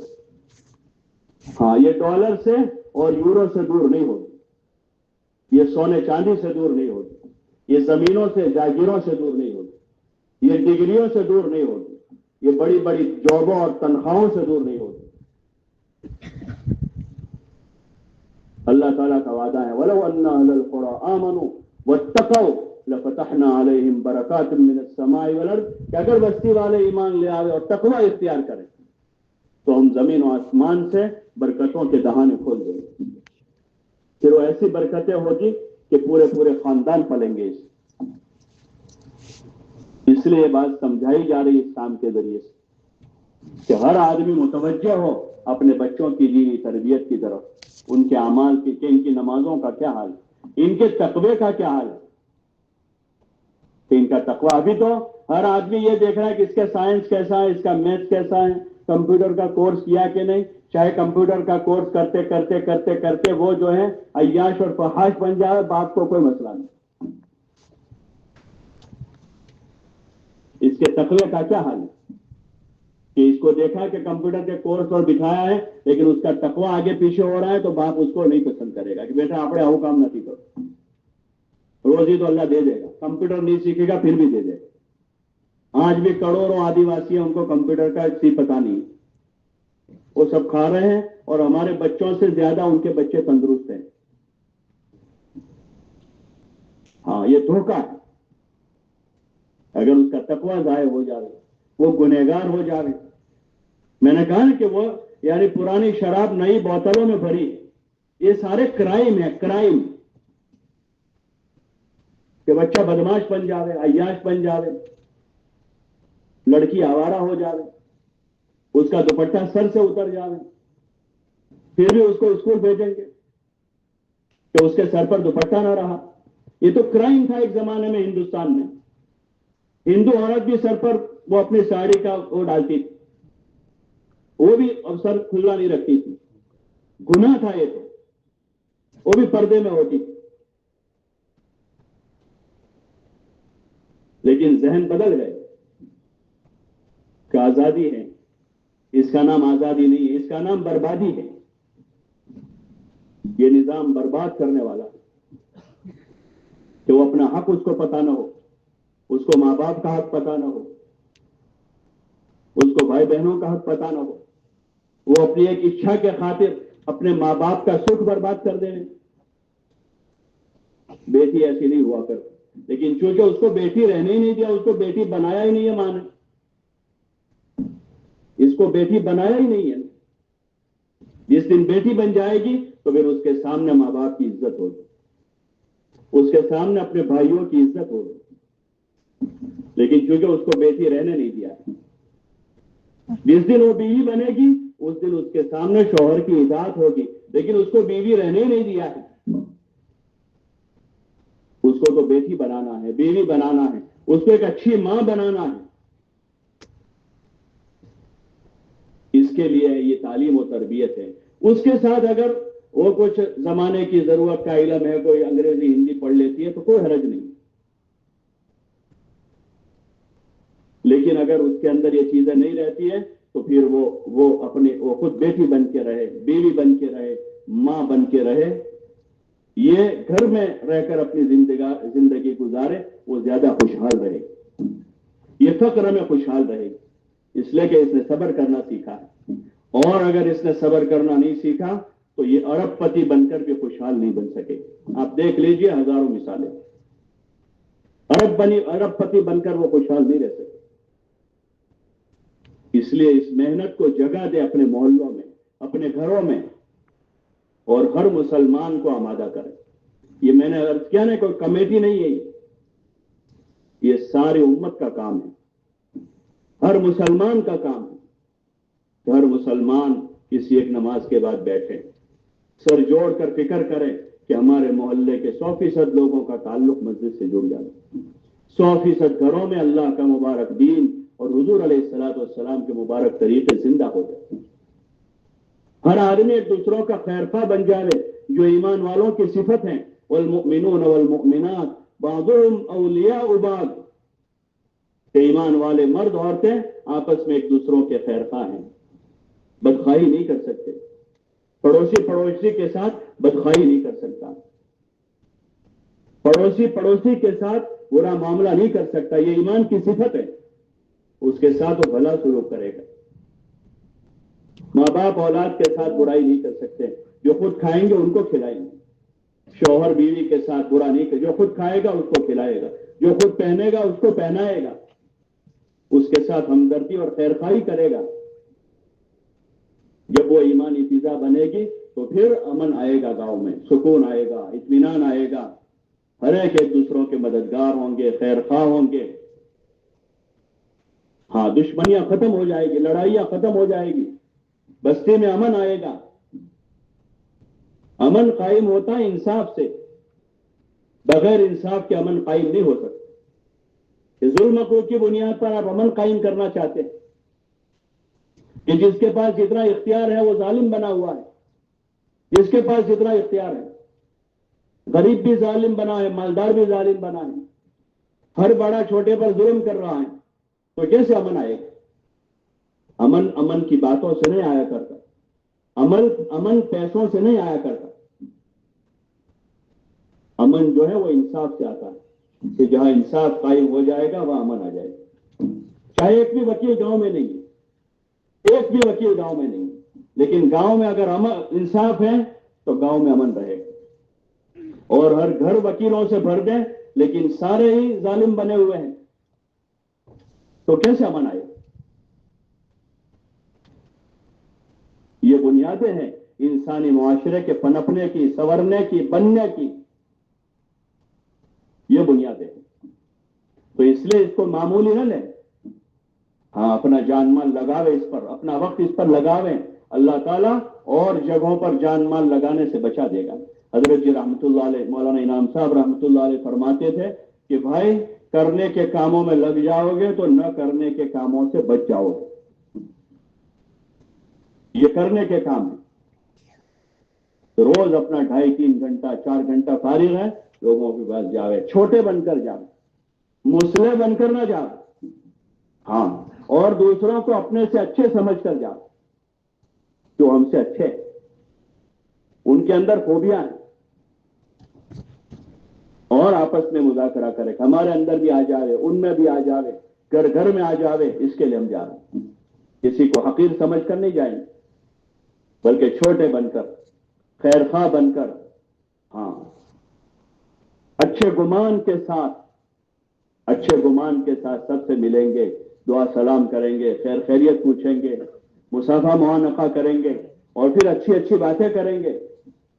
تو امید ہے انشاءاللہ کہ چند دنوں میں اگر یہ باتیں زندہ ہوئی بستیوں میں، گاؤں میں، گھروں میں، تو برائیاں اپنے آپ نکل جائیں گی اور اچھائیاں زندہ ہوگی. کوئی بے نمازی نہیں رہے گا، مسجدوں میں ماحول بنے گا عبادت کا، اطاعت کا، ذکر کا، تلاوت کا، سیکھنے سکھانے کا. ایسے اپنے قرب و جوار کی مسجدوں میں جاویں، قرب و جوار کے دیہاتوں میں جاویں،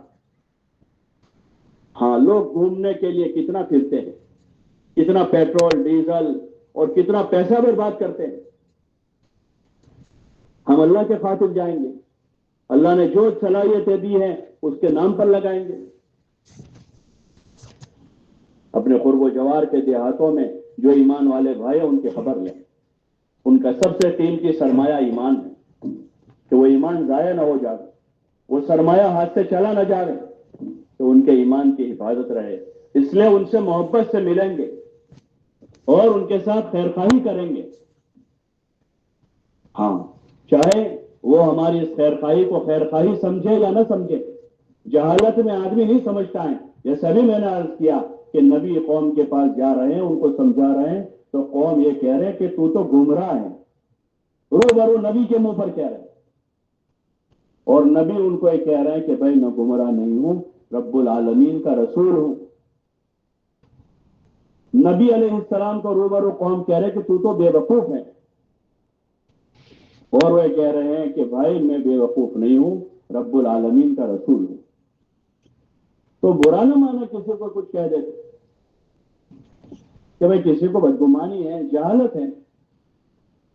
اور زیادہ ہمدردی ہماری بڑھے گی ان کے ساتھ کہ بیچارہ جانتا نہیں ہے، بیچارہ جانتا نہیں ہے.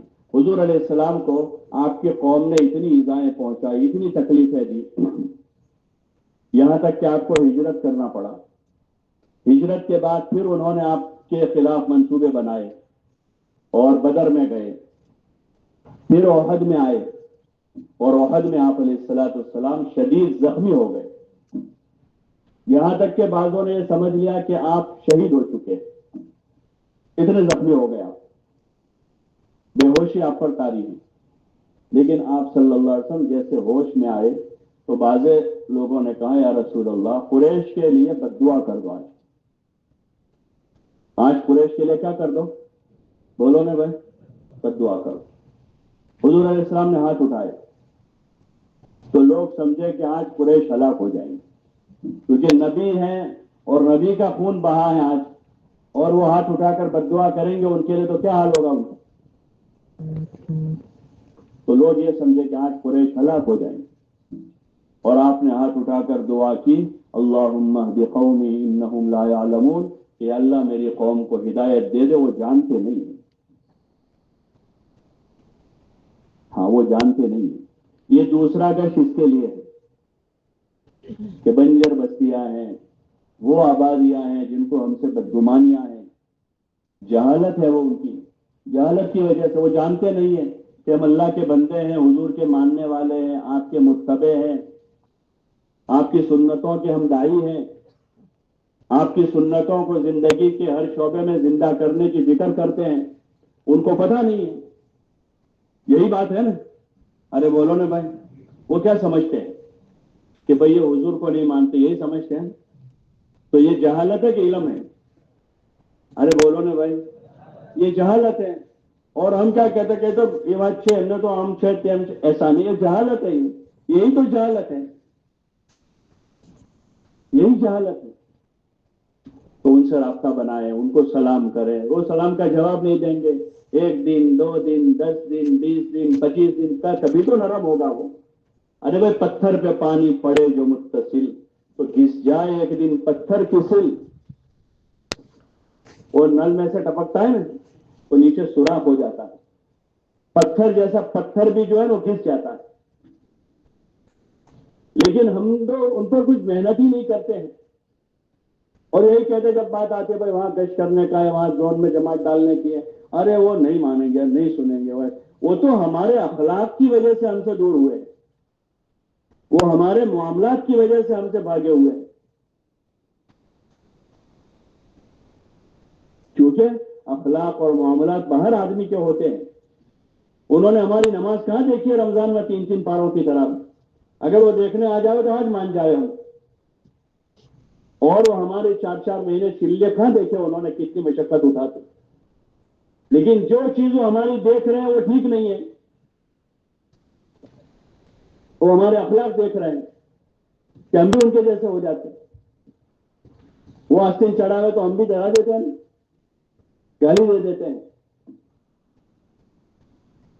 اور جو معاشرت ان کی ہے وہی ہماری بھی ہے، تو وہاں تو کوئی فرق نہیں ہے.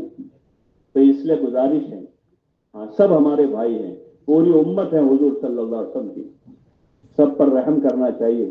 حدیث میں آتا ہے حضور علیہ الصلوۃ والسلام نے فرمایا ارحموا من فی الارض یرحمکم من فی السماء، تم زمین والوں پر رحم کرو، آسمان والا تم پر رحم کرے. اور اس سے بڑا رحم کیا ہوگا؟ ایک آدمی اللہ سے دور ہے، خدا کی رحمتوں سے دور ہے، نماز چھوڑ کر اللہ کے حکموں کو توڑ کر وہ عذاب الہی کو دعوت دے رہا ہے، اور ہم اس کی خوشامد کر کے اللہ سے جوڑ رہے ہیں. ہم اس کو اللہ کی طرف لانے کے لیے تدبیریں کر رہے ہیں، اس کے لیے سوچ رہے ہیں، اس کے لیے سلام کر رہے ہیں، اس کے لیے ان کو ہدیہ پیش کر رہے ہیں، چھوٹے بن جا رہے ہیں. تو ایسے بہت سارے کٹر سخت دل لوگ نرم ہو گئے. ہاں اس کو کاٹنے کا یہی راستہ ہے. سخت دلوں کو توڑنے کا راستہ کیا ہے؟ خدمت اور اخلاق. انبیاء علیہ الصلوۃ والسلام کو اللہ تعالیٰ نے قوموں کی جہالت کے مقابلے میں اخلاق دیے، اور حضور علیہ الصلوۃ والسلام کو سب سے بڑے اخلاق دیے. اللہ نے فرمایا انک لعلی خلق عظیم، کہ آپ اخلاق کے سب سے بلند معیار پر ہیں. تو اگر ہم اپنے اخلاق کو بلند کرتے ہیں تو ہم تو حضور کی اتباع کرتے ہیں، تھوڑا ہم کسی سے ڈرتے ہیں، ڈر کی وجہ سے تھوڑے جھک رہے ہیں، بلکہ حضور صلی اللہ علیہ وسلم کا اتباع کر رہے ہیں کہ حضور علیہ السلام اخلاق کے بلند معیار پر تھے. آپ نے گالی دینے والوں کا جواب گالی سے نہیں دیا ہے، آپ نے برا بھلا کہنے والوں کا جواب برا بھلا کہہ کر نہیں دیا ہے، آپ نے بد دعا دینے والوں کا جواب دعائیں دے کر دیا ہے. جو آپ کی جان کے در پہ تھے آپ نے ان کو فتح مکہ میں معاف کیا ہے، سب کو ایک ساتھ معاف کر دیا. لا تثریب علیکم اليوم یغفر اللہ لکم وہو ارحم الراحمین، کہ آج تمہاری کوئی پکڑ دکڑ نہیں ہے، اللہ تم سب کو معاف کرے. یہ آپ کا کردار ہے. یہی بات اس محنت میں سمجھائی جا رہی ہے کہ بھئی جن کو ہم سے غلط فہمی ہے، بدگمانی ہے یا جہالت ہے، ان کے پاس جا رہے ہیں. آج دل سخت ہے، کل نرم ہو جائے گا، کل بھی سخت رہا پرسوں نرم ہو جائے گا. سلام کرتے رہیں، سلام کرنا نہ چھوڑیں. حضور علیہ السلام نے فرمایا افشوا السلام، کہ سلام کو عام کرو. واطعموا الطعام، اور کھانا کھلاؤ. یہ کھانا نہیں شادیوں میں ولیموں میں رسم و رواج کا، جس میں لڑکے لڑکیاں ناچ رہے، محرم غیر محرم وہاں جمع ہوئے ہیں. یہ حضور نے نہیں کہا تھا. ہاں کہ موقع بموقع جہاں موقع ملے آپ کو لوگوں کا اکرام کرو، کھانا کھلاؤ اور سلام کو عام کرو. محبت سے ملو ایک دوسروں سے. محبت فاتح عالم. ہاں عالم کو فتح کرنے والی چیز جو محبت ہے. حضور علیہ الصلوۃ والسلام نے تیر و تلوار سے دنیا کو فتح نہیں کیا تھا، آپ نے محبت سے دنیا کو فتح کیا. آپ کے اکثر جو غزلیں ہیں اس میں دفاع ہے، ورنہ پہلی کوشش اگر ہم سیرت کی کتابوں کو پڑھیں گے تو حضور علیہ الصلوۃ والسلام نے پہلی کوشش مدینہ منورہ جا کر یہ کی تھی کہ تمام قبائل سے صلح کر لی جائے، اور بہت سے لوگوں سے آپ نے صلح بھی کر لی. مکہ والوں سے بھی صلح کر لی تھی، 10 سال کا معاہدہ کیا تھا صلح کا، لیکن وہ تو انہوں نے توڑ دیا معاہدہ. پھر جا کر آپ نے مکہ کو فتح کیا ہے. آپ کا محبت کا پیغام، آپ نے صلح کی کوشش کی، سب سے معاہدہ کیا، یہودیوں سے معاہدہ کر لیا. ہاں لیکن اپنے دین پر ثابت قدم رہتے ہوئے، اپنے دین کو بچاتے ہوئے امن کی کوشش کی. وہ معاہدہ ایک امن کی کوشش تھی کہ یہاں لڑائیاں ہیں، جھگڑے ہیں، امن قائم ہوگا تو کام کرنے کا موقع ملے گا، اسلام کی دعوت پیش کرنے کا موقع ملے گا. یہ ایک کوشش کی تھی آپ نے، امن معاہدہ کیا تھا وہاں مدینے میں کہ امن قائم ہوگا تو کام کرنے کا موقع میسر ہوگا، لوگوں کے سامنے اسلام پیش کریں گے، لوگوں کو آخرت کے انجام سے آگاہ کریں گے، اور اللہ کی زمین پر اللہ کی عبادت کو قائم کریں گے. اس خاطر آپ صلی اللہ علیہ وسلم نے امن کی کوششیں کی، معاہدہ کیا. لیکن پھر جب لوگوں نے معاہدہ توڑا تو پھر آپ صلی اللہ علیہ وسلم نے اس کا جواب دیا. باقی آپ کی کوشش ہے یہی. تو اس لیے گزارش ہے اپنی بستیوں میں، اپنے محلوں میں، قرب و جوار میں، شہر میں، دیہاتوں میں، جہاں بھی ہیں، ہاں محنت کو اتنا مضبوط کر دیں اور اپنا ماحول ایسا بنا دیں، ایسا ماحول بنا دیں کہ دور سے باہر سے آنے والے جو ہے اس ماحول کا اثر لے لیں، جیسے حضور علیہ السلام کے ماحول میں آ کر لوگ اثر لیتے تھے۔ کٹر لوگ جو تھے، جو قیدی بن کر آئے، مانے نہیں، وہاں مانے نہیں، لڑائی پر اتر آئے، ان سے لڑائی ہوئی، جب زندہ بچ گئے، قیدی بنے، وہ آئے مدینہ میں، ان کو مسجد میں قید کیا گیا، ان میں سے بہت سارے وہ ملیں گے جنہوں نے مدینہ آ کر اسلام قبول کر لیا، جو وہاں لڑنے ماننے پر اتر آئے تھے، لیکن یہاں آ کر ماحول دیکھا، کتنے اچھے لوگ، یہ خود نہیں کھاتے، ہم کو کھلاتے ہیں، یہ کیسے لوگ اللہ کے سامنے روتے ہیں رات میں، ہماری ہدایت کے لیے بے قرار ہے، یہ ان کو ہم سے کیا غرض ہے، ہم تو ان کے قیدی ہیں، یہ ہمارے ساتھ اچھا بھلا سلوک کر رہے ہیں، ان کا یہ برتاؤ دیکھ کر وہ ایمان لے آئے۔ تو اس لیے گزارش ہے، دوسرے گشتوں کے ذریعے سے، 3 دن کی جماعتوں کے ذریعے سے، قرب و جوار کے وہ علاقے، دوسرا گشت تو وہاں ہو جہاں پہلا گشت نہیں ہوتا ہے، ورنہ جب پہلا گشت ہوتا ہے وہاں دوسرا گشت کرنے سے کیا فائدہ ہے؟ کیوں جاتے دوسرا گشت کرنے؟ بھائی ایک آدمی کھانا کھلا رہا ہے ایک ایسے آدمی کو جو پیٹ بھرا ہوا ہے، اور اس کے 10 فٹ کے فاصلے پر ایک فقیر بھوکا بیٹھا ہے اور یہ اس کو کھلا رہا ہے جو ابھی کھا کے آیا ہے، تو اس کا یہ فعل اچھا ہے؟ ارے بھائی اس کو کھلا جس کو تقاضا ہے، وہ بھوکا ہے بیچارہ۔ تو وہاں 50 مسجد ہے، 50 گاؤں ایسے ہیں جہاں نمازی نہیں ہے، جہاں دین کی کوئی شکل نہیں ہے، اور آدمی ایسی مسجد میں گشت کرنے جاتا ہے جہاں 5 صفحے نماز میں ہے، اور وہاں پہلا گشت بھی ہوتا ہے، تو دوسرا گشت ایسی جگہ جا کر کرے، نئی جگہوں پر جہاں پہلا گشت نہیں ہے، اور 3 دن کی جماعتیں ایسی جگہوں پر لے جاوے جہاں جماعت کا کام ہی نہیں ہے، یا تو جہالت ہے، غیر مانوس ہے، یا غیر مانوس تو نہیں ہے، لوگ مانوس ہیں لیکن وہاں مسجدوار جماعت نہیں ہے، کہ لوگ مانوس ہیں لیکن مسجدوار جماعتیں نہیں ہو، ایسے کتنے دیہات، ایسے کتنی مسجد ہے؟ ہر حلقے والوں کو اس کا محاسبہ کرنا چاہیے کہ بھئی ہمارے حلقے میں ایک تو وہ مسجدیں ہیں کہ جہاں غیر مانوس ہے، سختی زیادہ ہے، لیکن ایک وہ مسجد ہے جہاں غیر مانوس ہے، سختی نہیں ہے، یا وہ مسجدیں ہیں جہاں غیر مانوس نہیں ہے لیکن پھر بھی کام نہیں ہے۔ ایسا ہر حلقے والوں کو اپنا وہ بنانا چاہیے، تو پھر سب سے مقدم اس کو کرنا چاہیے کہ جہاں جہالت ہے، محنت کی شکل نہیں ہے، فضائل کی تعلیم نہیں ہے، ہفتے میں ایک بھی دن لوگوں کے کان پر ایمان یقین کی بات نہیں پڑتی ہے، محلے میں ملاقاتوں کا نظام نہیں ہے، گھروں میں تعلیم نہیں ہے، اس کے لیے دوسرے گشت اور یہ 3 دن۔ اس لیے آپ حضرات سے گزارش ہے، سب طے کرو کہ انشاءاللہ یہ مقامی کام کو اپنے مقام پر رہتے ہوئے، اپنا کاروبار، اپنا گھر بار سنبھالتے ہوئے یہ مقامی کام کو پابندی سے کریں گے۔ ارے بھائی کرو گے؟ کون کون کریں گے؟ اللہ ہم سب کے لیے آسان فرمائے، پکی نیت بھی کرے اور اللہ سے توفیق بھی مانگے، اس لیے کہ اس کی توفیق کے بغیر آدمی نہیں کر سکتے، ہاں کہ ادھر سے توفیق شامل حال ہو۔ ہم کو رونا چاہیے، اگر توفیق نہ ہو رہی ہو تو رونا چاہیے کہ اللہ ہمارا کوئی گناہ ہے، ہماری کوئی کوتاہی ہوئی ہے، ہم سے کوئی کمزوری ہوئی ہے۔ وہ بزرگ کا قصہ ہے کہ ایک آدمی کو حقارت سے دیکھ لیا، 40 دن تک تہجد کی توفیق سلب ہو گئی۔ کیا حقارت تھی؟ جو آدمی رو رہا تھا دعا میں، تو انہوں نے یہ سمجھا کہ یہ دکھاوے کے لیے رو رہا ہے، دل میں کیا آیا کہ آدمی رو رہا ہے دعا میں تو اس لیے ریاکاری میں روتا ہے، بس ایسا دل میں آ گیا، تو اس کی وجہ سے 40 دن تک تہجد کی توفیق سلب ہو گئی۔ ہاں بہت سارے، اسی لیے حدیثوں کی دعا ہے کہ اللہ جن اعمال خیر کی تو نے ہمیں توفیق دے رکھی ہے، ہمارے گناہوں کی وجہ سے وہ توفیق سلب نہ کرنا۔ اللہ سے مانگنا چاہیے کہ اللہ ہمارے گناہوں کی وجہ سے تو ہمیں اعمال خیر کی توفیق ہم سے چھین مت لینا، اور دعا کرنی چاہیے کہ اللہ تو ہمیں توفیق دے دے، ہمارے قدم جما دے اور کرنے کے کاموں میں ہمیں لگا دے تاکہ نہ کرنے کے کاموں سے بچ جائے۔ تو کریں گے انشاءاللہ؟ کون کون کریں گے؟ دیکھو اب تھوڑی دیر، ابھی تو 4:10 ہو رہی ہے، اور اذان کتنے بجے؟ 4:15 بجے تو اذان ہے اور 35 پر اقامت۔ یعنی ابھی اقامت کو 1 گھنٹہ 20 منٹ ہے نا, 1 گھنٹہ 20 منٹ تقریباً باقی ہے. 10 منٹ کا ایک کام ہے.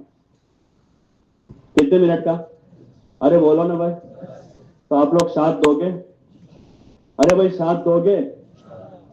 تو جیسے بیٹھے ایسے ہی بیٹھے رہیں. ایک ایک حلقے کو آپ کے 20 حلقے ہیں. اگر آپ لوگ بیٹھے رہیں سکون سے تو 20 حلقے جو ہے ابھی 2-5 منٹ میں تقسیم ہو جائیں گے, اور پھر اگلے 5-7 منٹ میں جو کام کرنا ہے وہ ہر حلقے والے آپس میں مسجد میں بیٹھ کر لیں گے. تو آسانی سے کام پورا ہو جائے گا, اور اس کے ذریعے سے جتنی خیر زندہ ہوگی اس میں ہمارا حصہ ہو جائے گا, اور اللہ ہمیں بھی توفیق دے دے گا. تو اب بیٹھ کر جو ہے یہ مقامی کام کی جو باتیں میں نے عرض کی ہیں, روزانہ مشورہ تو مسجدوں میں طے ہے, تعلیم کا وقت بھی طے ہے, دونوں گشت بھی طے ہے. اب روزانہ کے 2.5 گھنٹے, روزانہ کے 2.5 گھنٹے اور مہینے کے 3 دن کا ہفتہ, اور سال میں سالانہ خروج کا مہینہ. خروج کہتے ہیں نکلنے کو, عربی ہے خروج, یعنی جماعت میں نکلنے کا مہینہ. یہ 3 چیزیں آپ لوگ سبھی طے کر لو. آپ اپنے حساب سے طے کرو, آپ کو جب سہولت ہے, پہلے ہفتے میں, دوسرے میں, تیسرے میں, چوتھے میں, جنوری میں, مئی میں, جون میں, دسمبر میں, جب آپ کو آپ طے کریں, لیکن ایسا طے کریں کہ جس کو کرنا. بھائی نیت کرتے ہیں انشاءاللہ؟ کون کون نیت کرتے ہیں؟